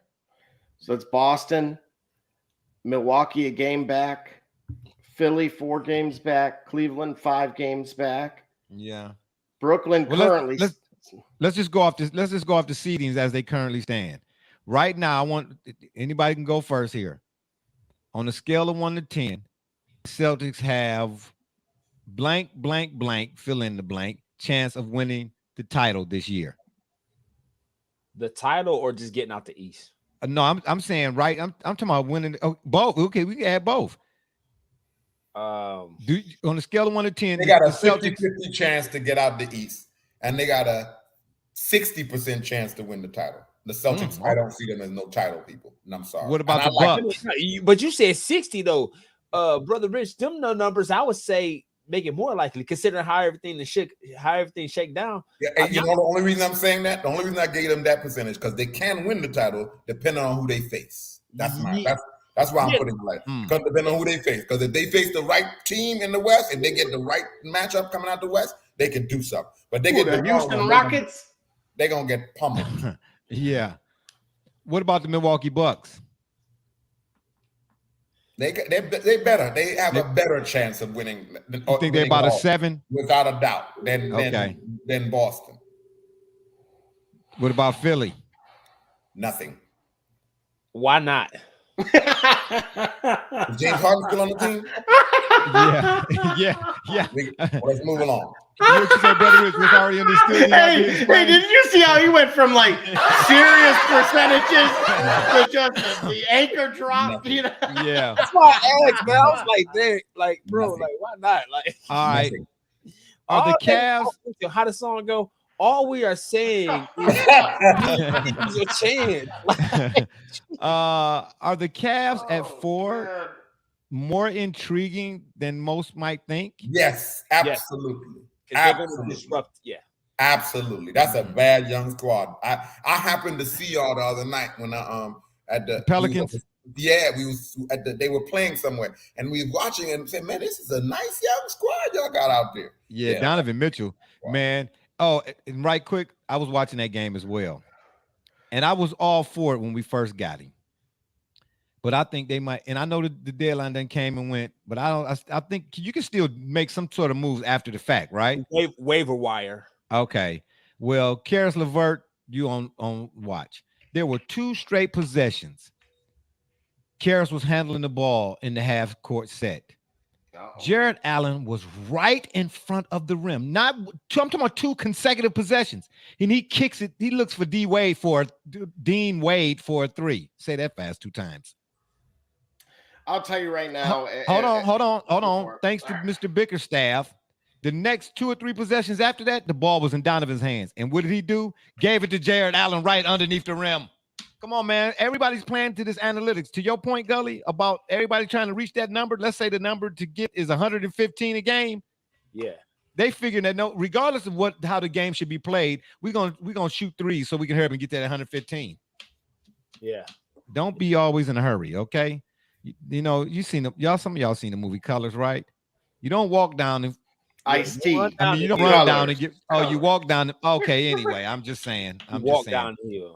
Yeah, I'm liking the Cavs, man. I think they're gonna be pretty interesting. You know, and you know what? More so than anything, I know we just said Donovan is Donovan and Garland, man. Garland can ball. Allen Mobley is playing. Look like he's starting to get more confident and feel more comfortable in whatever it is that they're trying to do. But the X factor to me, and what balances them out, is Rubio being back. Yeah, Rubio being back. Okay, so we say the Nets on a scale of 1 to 10. They're going to go backwards. I think so too. Right away, the interesting thing looking at this list is that the current number 10 is at 25 wins. So again, you're talking about an 8-win difference. So if we're using this is the part that you want to pay attention the most to, because what it kind of implies there is that currently it within that realm of 25, 26 wins. I guess we could throw Orlando in there just for the sake of doing so, because they're at 23. So again, within that 10 game kind of difference, that'll put you from 5 to 13. So do the Nets, even if they were to, and they'd have to lose all of them. I just don't see that completely happening, because again, they did add some decent players, but the team to watch for me is Toronto, because again, if there were someone that I could swap out, if I could just drag and drop it, it would be them. They added Jakob Poeltl from San Antonio. Yeah. Who fits like a Valanciunas did. You and this Valanciunas. What is it with you and Valanciunas? No, that was Vucevic, not Valanciunas. Okay, Valanciunas, Vucevic. Take your pick. But no. He fits the mold that Nick Nurse likes to run. He is, again, a little bit of, that bulkier type of 5 that kind of fits as a 4 size-wise, but still can hit a 3. That is what this team has been lacking. So again, they have a healthy Van Vliet, and they also, of course, still have Scotty Barnes and Siakam. You throw, again, they were missing a piece. They're currently only 5 games under 500. That is likely to change. Other teams, again, remember, to be in the playoffs right now in the East without being in the play-in, you just have to be 500. Yeah, isn't that special? D-Runk said the team who didn't make a move, even though they needed to badly, was the Miami Heat. But for who, though? That would have been the question. Yeah, that's right. What I was sitting there thinking. I feel like Miami's stuck. You could have. You moved on from Hassan Whiteside. You committed to, who you have now. And again, this is the Jimmy Butler problem, and it has always been. Oh, go ahead. No, what'd you say, Bro Rich? A move wasn't going to make Miami better. They're a middle of the pack team, and that's where they're going to be. I think so too. That's where they are. They're middle of the pack teams, and that's where they're going to be. They don't have the talent to look. The East. Let's be honest. Let's talk about talent in the East. The East talent is Boston and Milwaukee. Philadelphia has talent. The question becomes them putting it together. The Cavs have a tremendous amount of talent. The question with the Cavs will be, what you'll find in the playoffs is the Cavs are young. Brooklyn is going to drop like an anvil. They're done for. They're going to be at the end of it. Don't worry about them. They're going down. Is it like the Titanic? It's a fact. Is it? Matter of fact, be where they're going to be in terms of always watch for the Knicks to try to make a move and make a run, but they're not going to be. But talent is going to limit them and where they're going to be. These teams, just be honest, the East has ceilings. The teams in the East have ceilings, more so than the more intriguing Western Conference teams, which many of them are stacked. Let's be honest. Yeah. The West, when they go against each other every night, these teams in the East are fairly young. Orlando has a dynamic young player. He's young. Paolo is balling, man. I was doubtful on him in the beginning. Right? Yeah, but he's nice. Look at the Detroit Pistons are a phenomenal gathering of young talent. But again, they're young. They're not ready to do anything. Toronto is a seasoned team. But is Toronto, do they have, who's on Toronto that we're going to say, okay, no, this guy right here, when we get down to the last 5 minutes, he got that dog in him. He's going to. Pascal Siakam. Well, I like Siakam. Yes, Siakam. I like Siakam, but Siakam don't make me feel like Kawhi Leonard or Kobe or but that's what I think Scotty Barnes is supposed to become for them. Is a lightweight Kawhi. Okay, but if he was supposed to become that, he hasn't became that. Yeah, that's what I'm saying. He's supposed to become that. 2 years. Yeah, he has. Yeah, he got to become. See what I mean, Gully? He got to become that. Yeah. When is he become this? How do you become that, Double J? When does he become? What, in his 10th year? Yeah, because we're still waiting. No. That's why I think what they were missing was just a complimentary piece at the 5. I really do. I think they're closer Toronto, the to Raptors are an enigma. But they always have been, and they've thrived as exactly that. They tried this with the DeMar DeRozan in the past, and that that didn't fit. That's how. Jay, when did they win? Let's talk about that. Let's talk about we understand this is a unique franchise. They're positioned uniquely in the NBA for a whole host of reasons. All right. Absent that fact, we know that they've gotten. D-Runk, I'm gonna get to your comment in a second. Gotten a particular identity in the league, right? But when did they actually win? Was it when they had their identity, or was it when they decided, you know what, we're going to go ahead and chuck it all in and go get this superstar who we're not going to be able to keep, but we'll get this superstar, typical NBA superstar finisher who's going to finish in the last 5 minutes, who we can give the ball to, who's going to be a go-to guy. You're going to need that in the NBA. And if you're going to tell me this Scotty Barnes guy is the person for Toronto, show me his work. What's his highlight reel? Put it up. Yeah, I'm with you. Hang on. I will grab it and I will let you decide. Yeah, we got to know that he got that dog in him like that. That he can. You talking to me, Double J? You talking to me about the West? No, he said he will grab it. He's gonna grab something. Okay, all right, got you. I'm with you, Brother Rich. I think right now, as it stands, the East is really a 4-team race. To tell you the truth, legit wise, the Celtics, the Bucks, the Cavs, and the Sixers. But you're telling me that Toronto team can't knock any of them off, and well, anybody, once you get in the playoffs, anybody. I watched the Denver Nuggets. I watched the Denver Nuggets knock off the Seattle Supersonics, and I watched the Golden State Warriors knock off Dirk Nowitzki and the Dallas Mavericks. Anybody can be knocked off. But we're just saying from where we're sitting at right now, rosters and all that other stuff in the bag, no, I don't think so. They're knocking off who, Double J? Boston or Milwaukee? They're that good to you that they can beat. Remember now, we're talking about the playoffs. We're not talking about on any given night. We understand that's right. We're talking about in a 7-game series. You believe that the Toronto Raptors would beat Giannis Antetokounmpo 4 times. You believe that? That they're positioned to stop that dominance 4 times. That they're not positioned to stop. Who's his riding partner? What's Middleton? They're to stop. I think that one's would arguably guys 4 times. They have the ability to, because of how the style of play. Like you said, Barbershop Jay nailed it by calling them an anomaly. I got the ability to fly, but I'm not doing it. I got, we have a lot of ability. Hold on. Go ahead, Gully. Go ahead. What you gonna say? Hey, Brother Rich.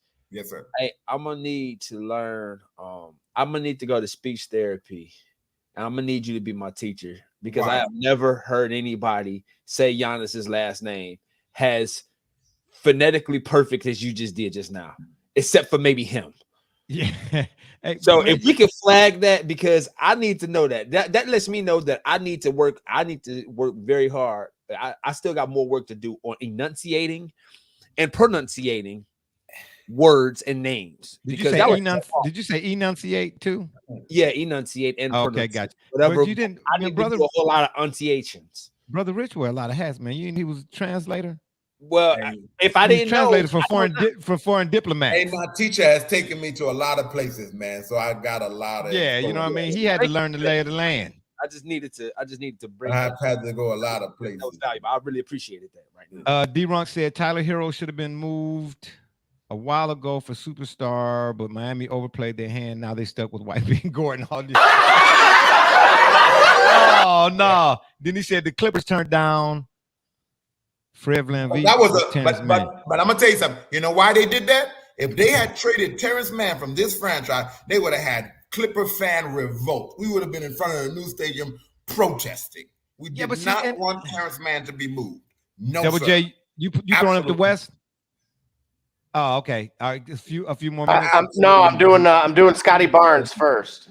Oh, okay, got you. Just for Bro Rich, and now I'm not going to run this long, but this is his highlights from someone else. This is not my account, of course. So, are you really going to show highlights? Did he go to Purdue or something? No. He actually no. Here's why. I do. So whoa. I was really upset when this guy won Rookie of the Year over Cade. And Okay, but we can really show highlights to what Scotty should have become. No, this is who he is. This is what he does in the league this year. This is Double J making the case that this young man is fit to be the go-to guy for the Toronto Raptors. And this is why he's about to show the world, he's about to prove to the audience and all of us why Scotty Barnes is the Kawhi Leonard of the modern-day Toronto Raptors. Yes, roll the tape. Get roll your the popcorn tape. ready. Get your roll the tape. Go. Double J, what did you just do? I don't know. You're not rolling the tape? The tape is playing. Oh, we haven't. We don't see it. Oh.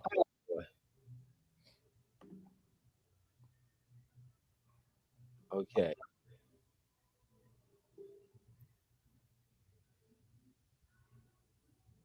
Are any of these highlights in the playoffs? Oh. Are any of these highlights in the playoffs? Okay. Oh. Well, I don't know. This is only his second year. Look at that. Oh, Look at that. so he hasn't played in the playoffs. Look at that. Okay. How old? How tall is this kid? 6'8". Okay. And you believe this is who is going to answer the bell when they need it? This is who beyond who they have now, as far as Siakam. This is someone that can play. Has the explosiveness like this is Kawhi-esque. Okay, well, here's the challenge I have for you. How come we don't know him yet? Because he was the rookie. He's the reigning rookie of the year. No, that's not what I'm saying. He could be. Look at that. I mean, come on. He could be the reigning daddy of the world. We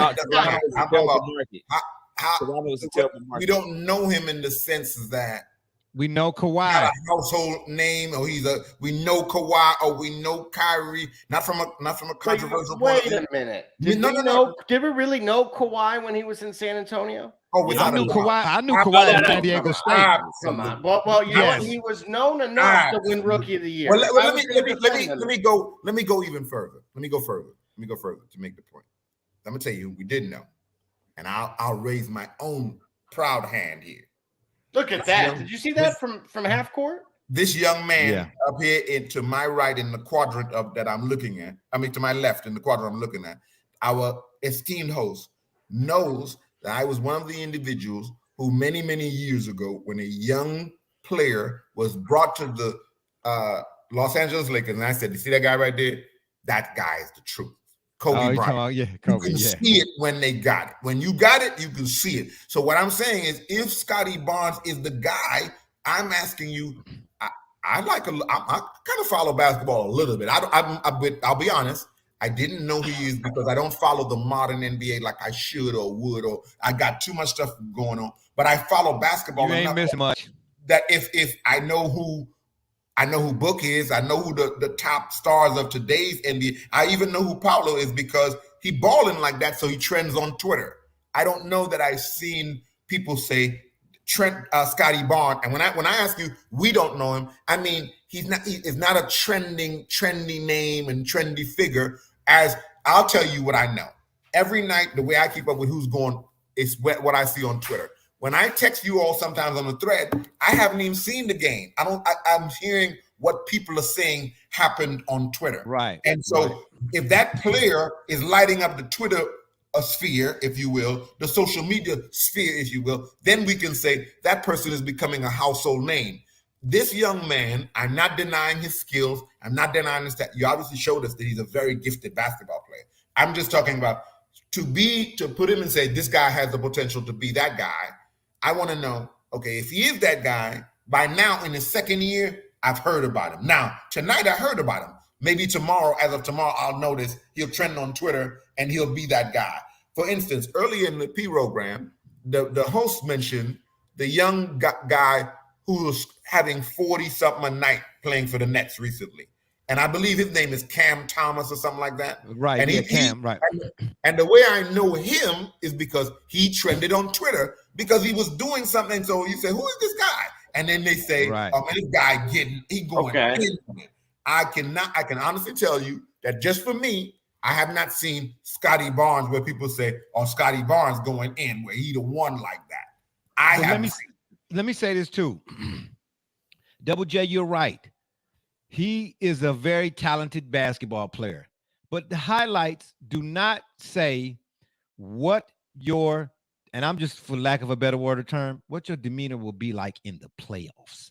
We all know that the playoffs is the measuring stick. What you do in 82 games, you have enough room to be up to down like the stock market. In the playoffs, it's a 7-game series, and if you're not careful, you'll be home in 4. That is a certain amount of pressure that we have not seen Scotty Barnes perform in yet. So what he is right now does not say who he will be or who he is unless we see it in the playoffs. We know Kawhi because, huh? Hold on. So did he have a playoff series yet? No, that's what I'm trying to say. I won't know if what we're seeing right now is validated as to what, to Double J's point, in totality until I see it in the playoffs. Okay.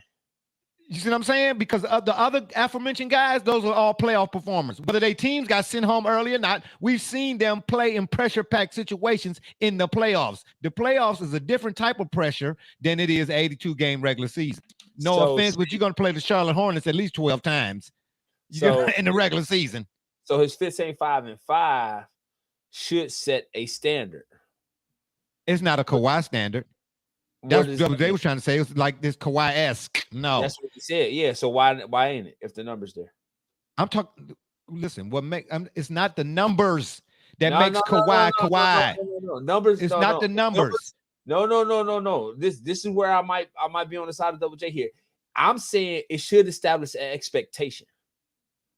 No, what should have established the expectation was Rookie of the Year. 15-5 don't establish no expectation. Why don't in today's NBA? That's journeyman lightweight numbers. Yeah, thank you. Them is journeyman numbers. Wait. But if you in a 7-game series, right?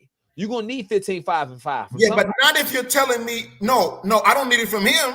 I don't need no 15-5 from him in no 7-game series. You know what I need from him in a 7-game series? 28-10. No, but that's what. He's not the guy. There. Yeah, he's not the guy. But that's what we're talking about. Okay, if he's not the guy, then you can't mention him in the same sentence as Kawhi-esque. Correct. Kawhi is the guy. You said, listen. Kawhi is the guy. That's true. You said Kawhi-esque. So then if you're telling me Kawhi-esque, I'm expecting more than 15-5. No, I'm saying that he's complimentary. His addition is what helps them get over the top. That's what I'm saying. And being able to. No, then it's not Kawhi-esque. Then you didn't answer my question. But Double J, here's my question then. You still haven't answered my question. Who is the guy that is the Kawhi on their team? Are you telling me it's got to be Siakam right now? Wait a minute. Okay, hold up. If it's Siakam, let's go with your argument. Okay. Nothing changed on the Toronto Raptors after Kawhi left.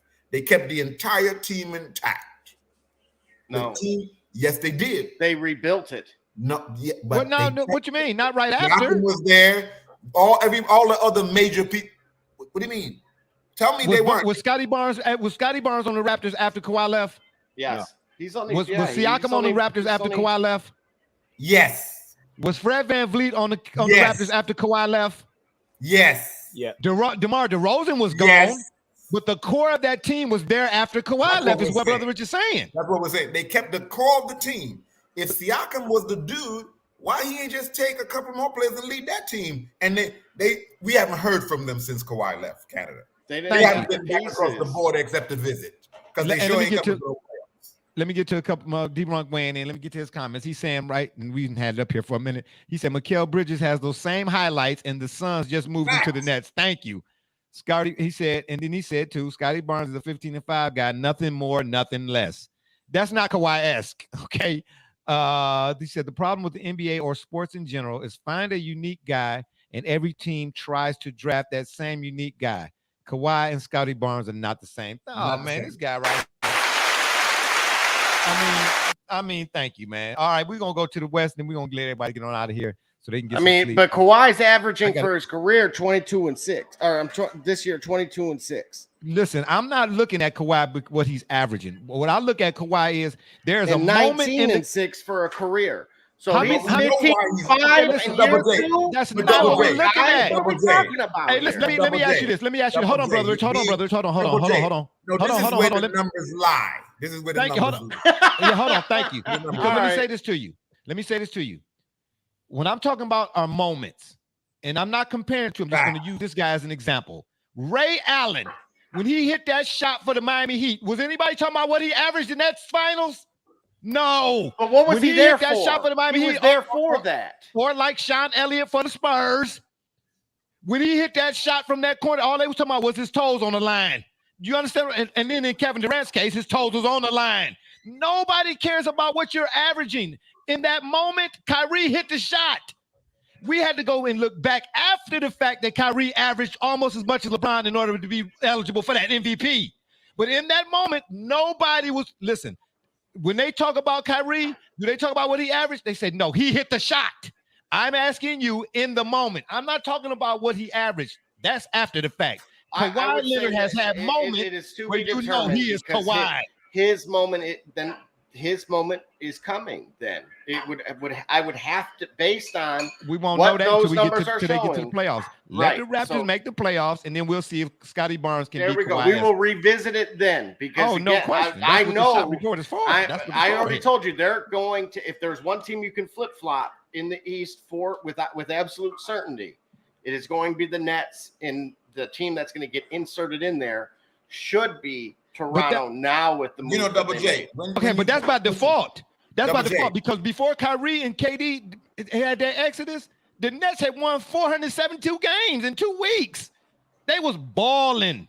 The Nets were balling. Well, right, but I'm just saying that Okay, by so, way of yeah. that subtraction, they still would have made the playoffs. Double Again, J, I think you should inform the audience that you have a little bias here.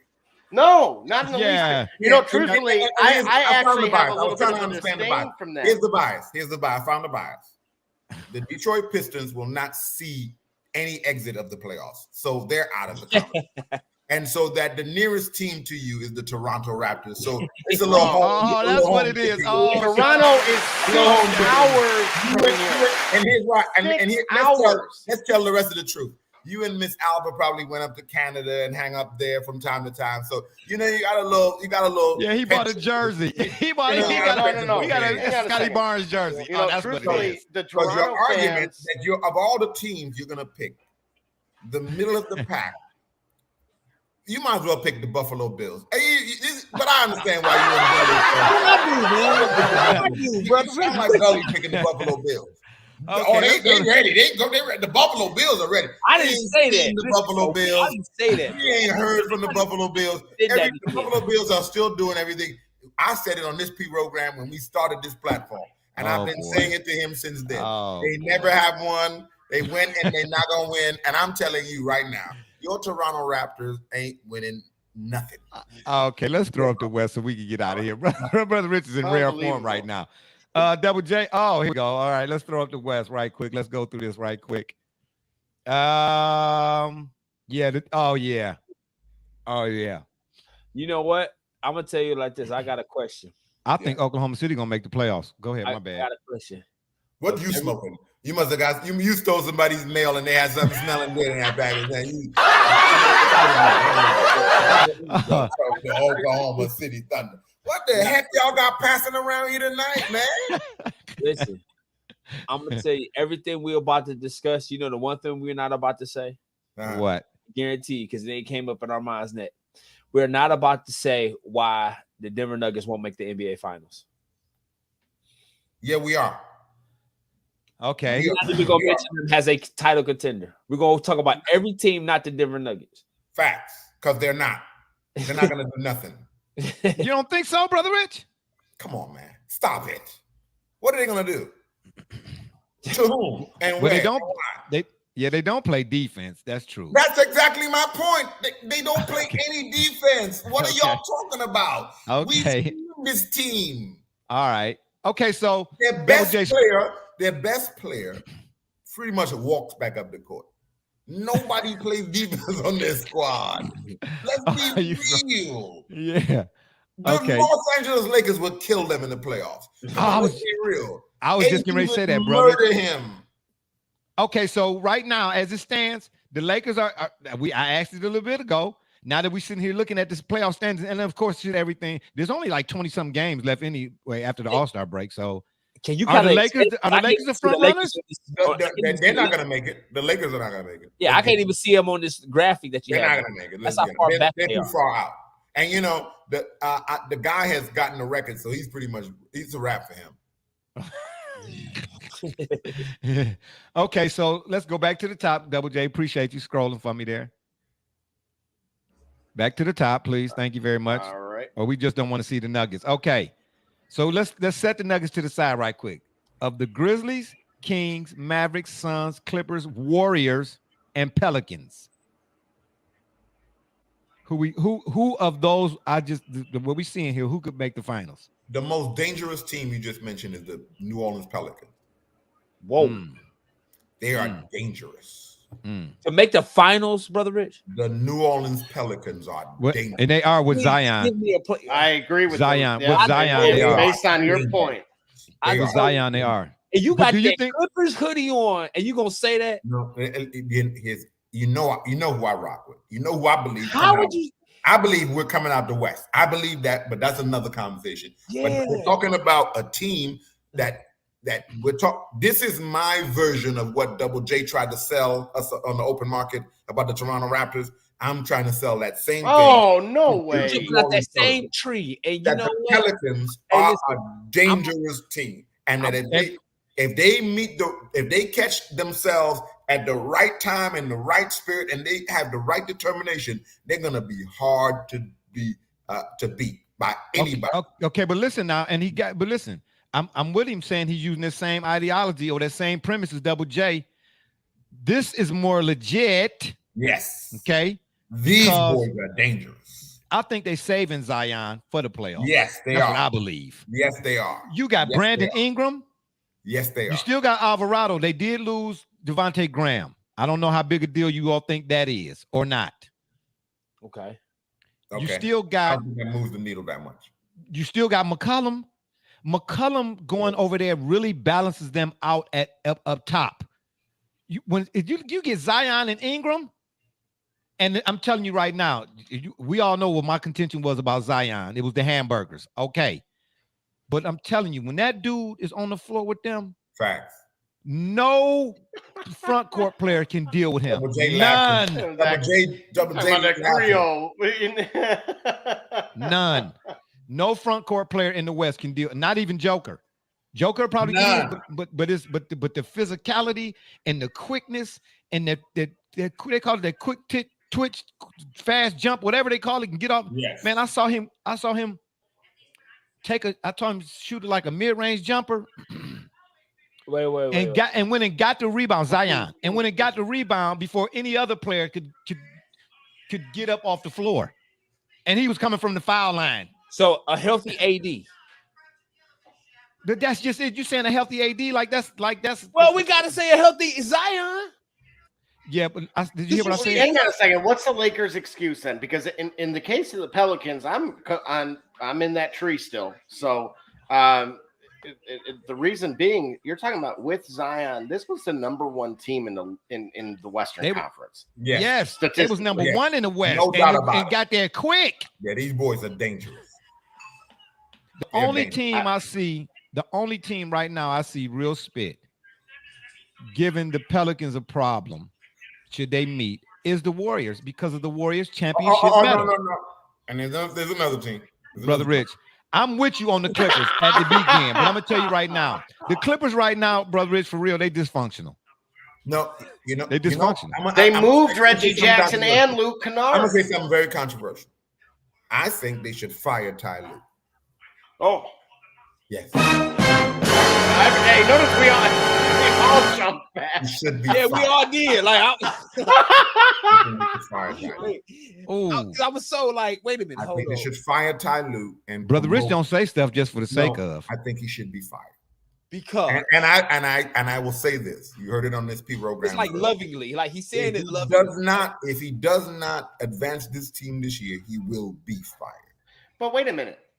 Ballmer is there, right? I've seen him and in the cubes at when they were in town just the other day.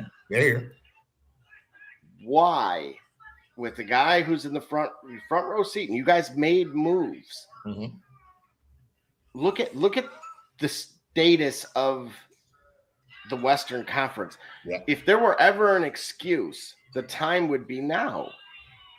That pendulum is arguably the most imbalanced we've seen in probably the last 20 years. Brother Rich, before you answer his question, I'm gonna throw mine in there too, and you can answer them both, please. Do you think it's got something to do? Maybe they're still playing in the shadows of the Lakers. No, that's absolutely one issue. You know what I'm saying? I think when they get wait their a minute, own building, they're building absolutely, it's being built right now. But here's the issue, though. Have you seen their building compared to what the Forum looked like? Oh my gosh, it dwarfs it. But go ahead. Yes. But the issue becomes: here's why Ty Lue is going to be fired if it doesn't change. Because the issue becomes: you had last year, and you can only begin to use injuries and load management. But when you have such a collection of talent, you got to make a better run this year with that collection of talent.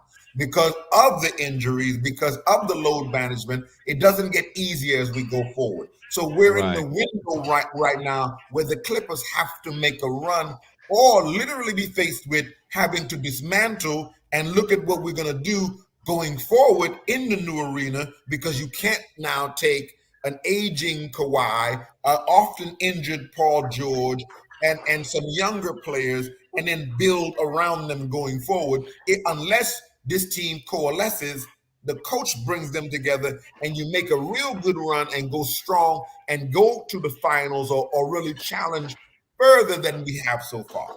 And I'm telling y'all, the sentiment of the fan base and the sentiment of the people who are Clipper loyalists is such that the coach is responsible now at this point for putting this. Well, you all have been saying that for quite some time. You all asked the question earlier: why get rid of John Wall? Well, then the question is, why bring him in the first place if we don't already know how we're going to use him? Why are we making these moves? Some good moves were made. We like the moves that were made. Bones Highland and Plumlee and Eric Gordon. You brought in some good pieces. If you put them, coach them right, and we got two pieces. We got some pieces. We kept Terrence Mann, so we got some utility pieces. That this is a team that should make a run because the West is wide open. It's wide open, and the league is wide open. There's parity here in that there's no team in the East that this team, the Clipper team, cannot beat. I don't think so either. You mentioned it earlier, Double J. That's true. What's the Lakers' excuse? Because in truth, they should now be poised to make a run. Come on now, you got a guy who you say makes everybody better. What's the excuse? You got rid of Westbrook since they put all the problems in the world on Westbrook. You got rid of him now. Okay, let's make it run now. And what are we going to do now? They got rid of Thomas Bryant, who was scoring, right? You got rid of him. So now that means we got a squad. Now let's make a run. They should. But listen, but that's my point again, man. Why is it I've never seen such bass-ackward fandom when it comes to a player? You make everybody else better. But why do you got to keep getting rid of people? Yes.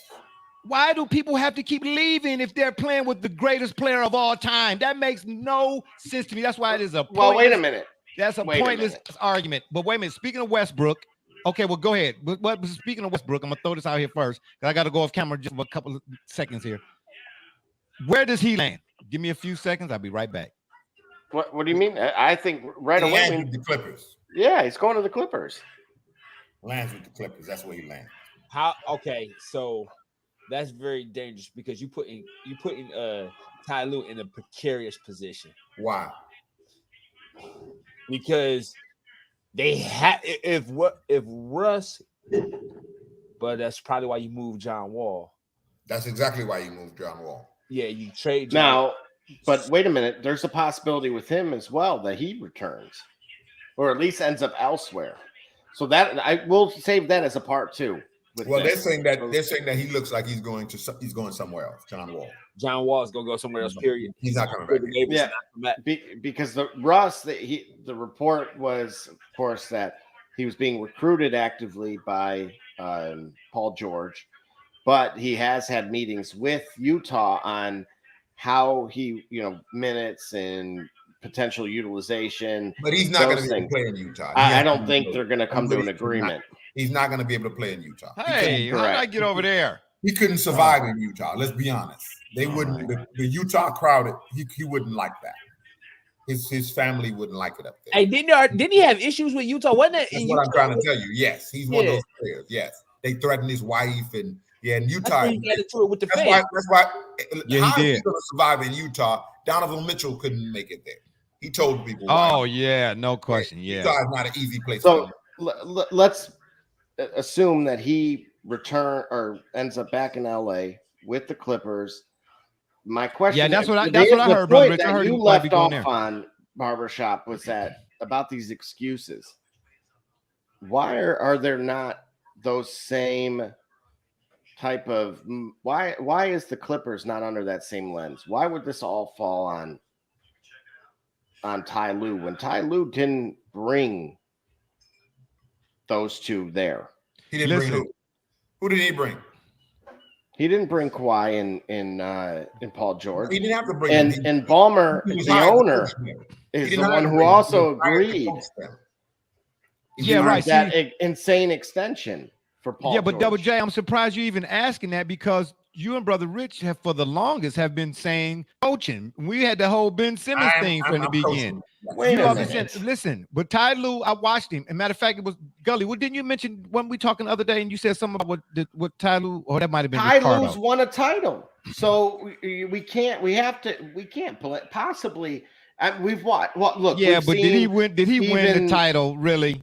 I mean, Look, come on. We've that's seen what I'm guys saying. We've ride seen Phil coattails. Jackson, get fired as well, and look like he was Double J in a completely different universe while he was in New York, and he probably was on a Aaron Rodgers. Yeah, but he wasn't on the bench though. Double J. So Double J. Here's what I think you gotta understand here. Let's accept this.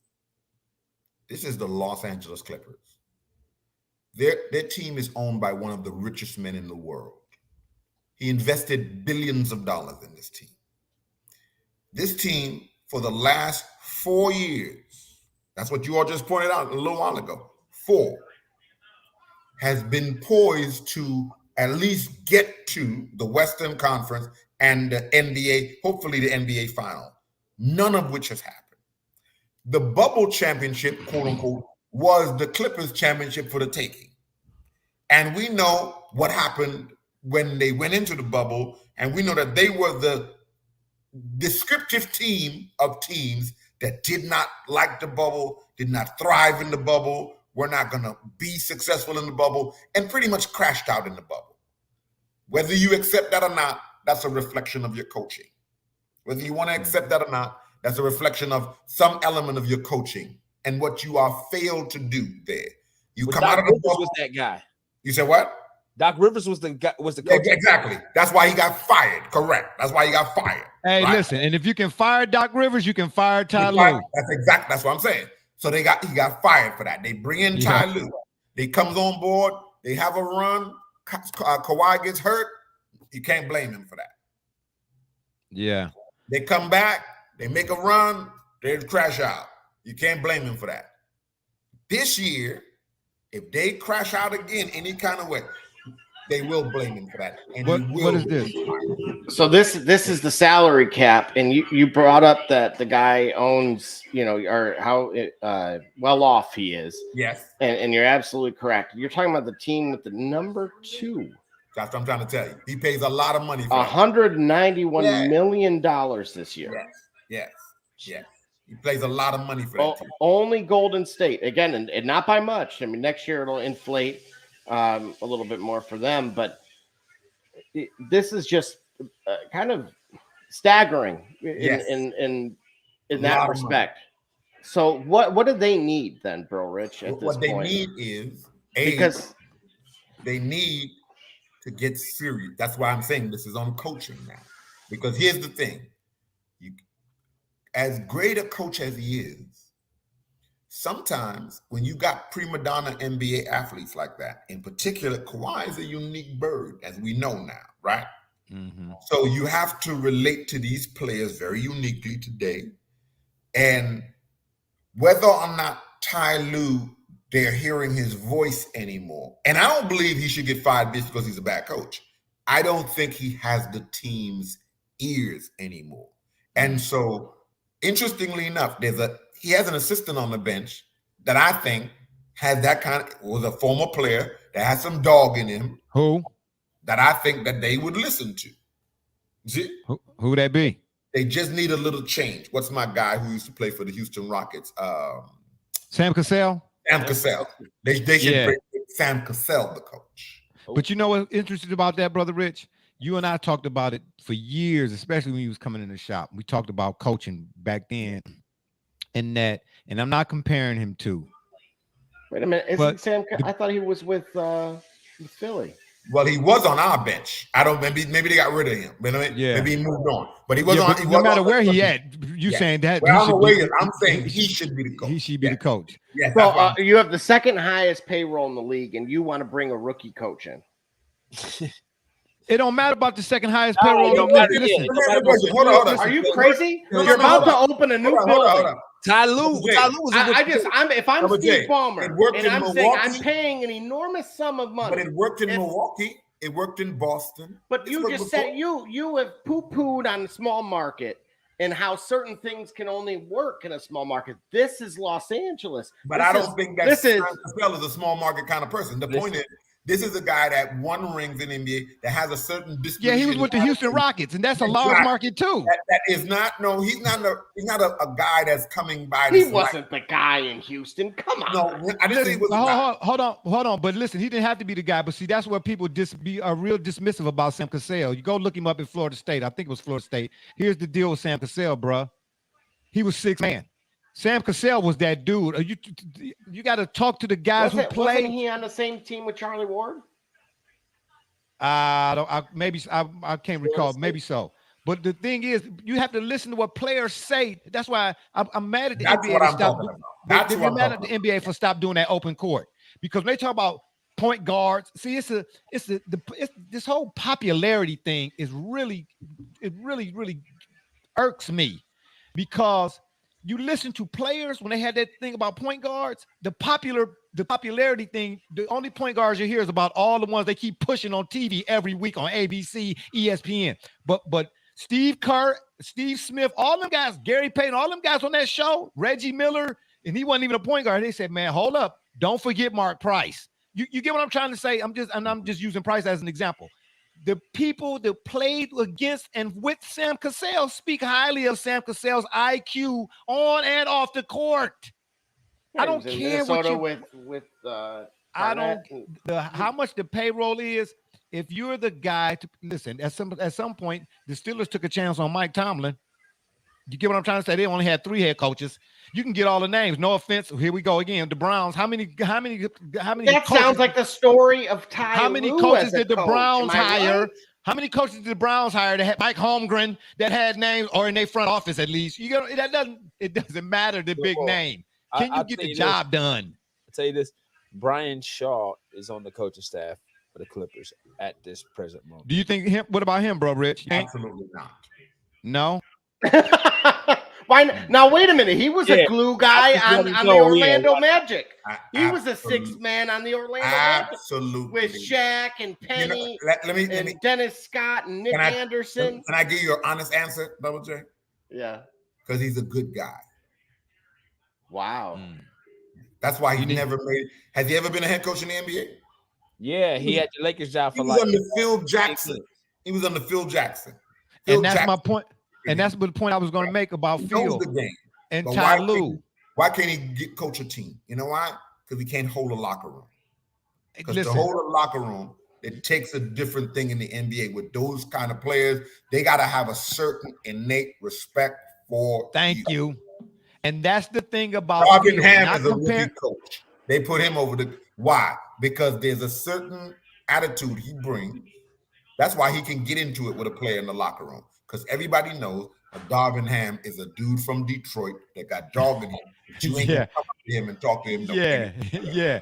You're not gonna do him like they did Sam Mitchell. You're not gonna do that.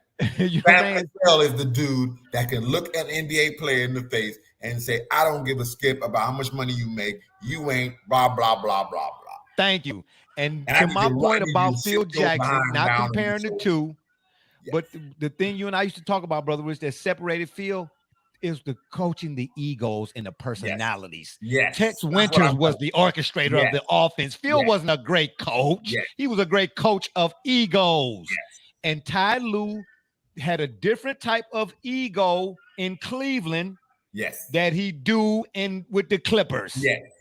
And if you're not a good supervisor that understands how to deal with some Yes. personality, some people you need to send them home early. Other people you need to pull them to the side and let them know X, Y, and Z.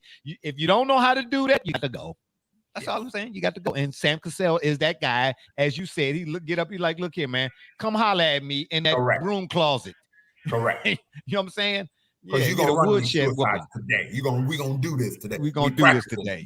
Yeah, we're gonna do this today. And then lastly, before we get out of here, I appreciate y'all staying with us for this long. What do we make of the Sacramento Kings, man? Will they stay in that spot? Are they good enough to knock somebody off first round, maybe? Second round? They could knock somebody off first. Anybody can get knocked off first round. No, wait a minute. Western They're Conference in the Finals, maybe? They're in the third spot right Yeah, now, tied with Dallas. Okay. See, here's the thing. Double J telling me where somebody, all these standings. Be Well, honest no, with you, but they don't mean anything. And here's why. Go back a little history. These teams y'all talking about remind me of a team called the Portland Trail Blazers. That every year they won the Western Conference. They never won any title. They remind me of another team called the Buffalo Bills. That for years they won their conference. You got one more time, Brother Rich. You got one more time. And these teams never. So don't I just said that the Buffalo. They remind me of the Dallas Cowboys. They look good going into it. They win, and they remind me of the Miami Hurricanes. They snort cocaine, have parties. Hey! Hold up. They don't remind you of your Clippers. Oh, They don't remind you of your Clippers. We're not doing that about the Clippers.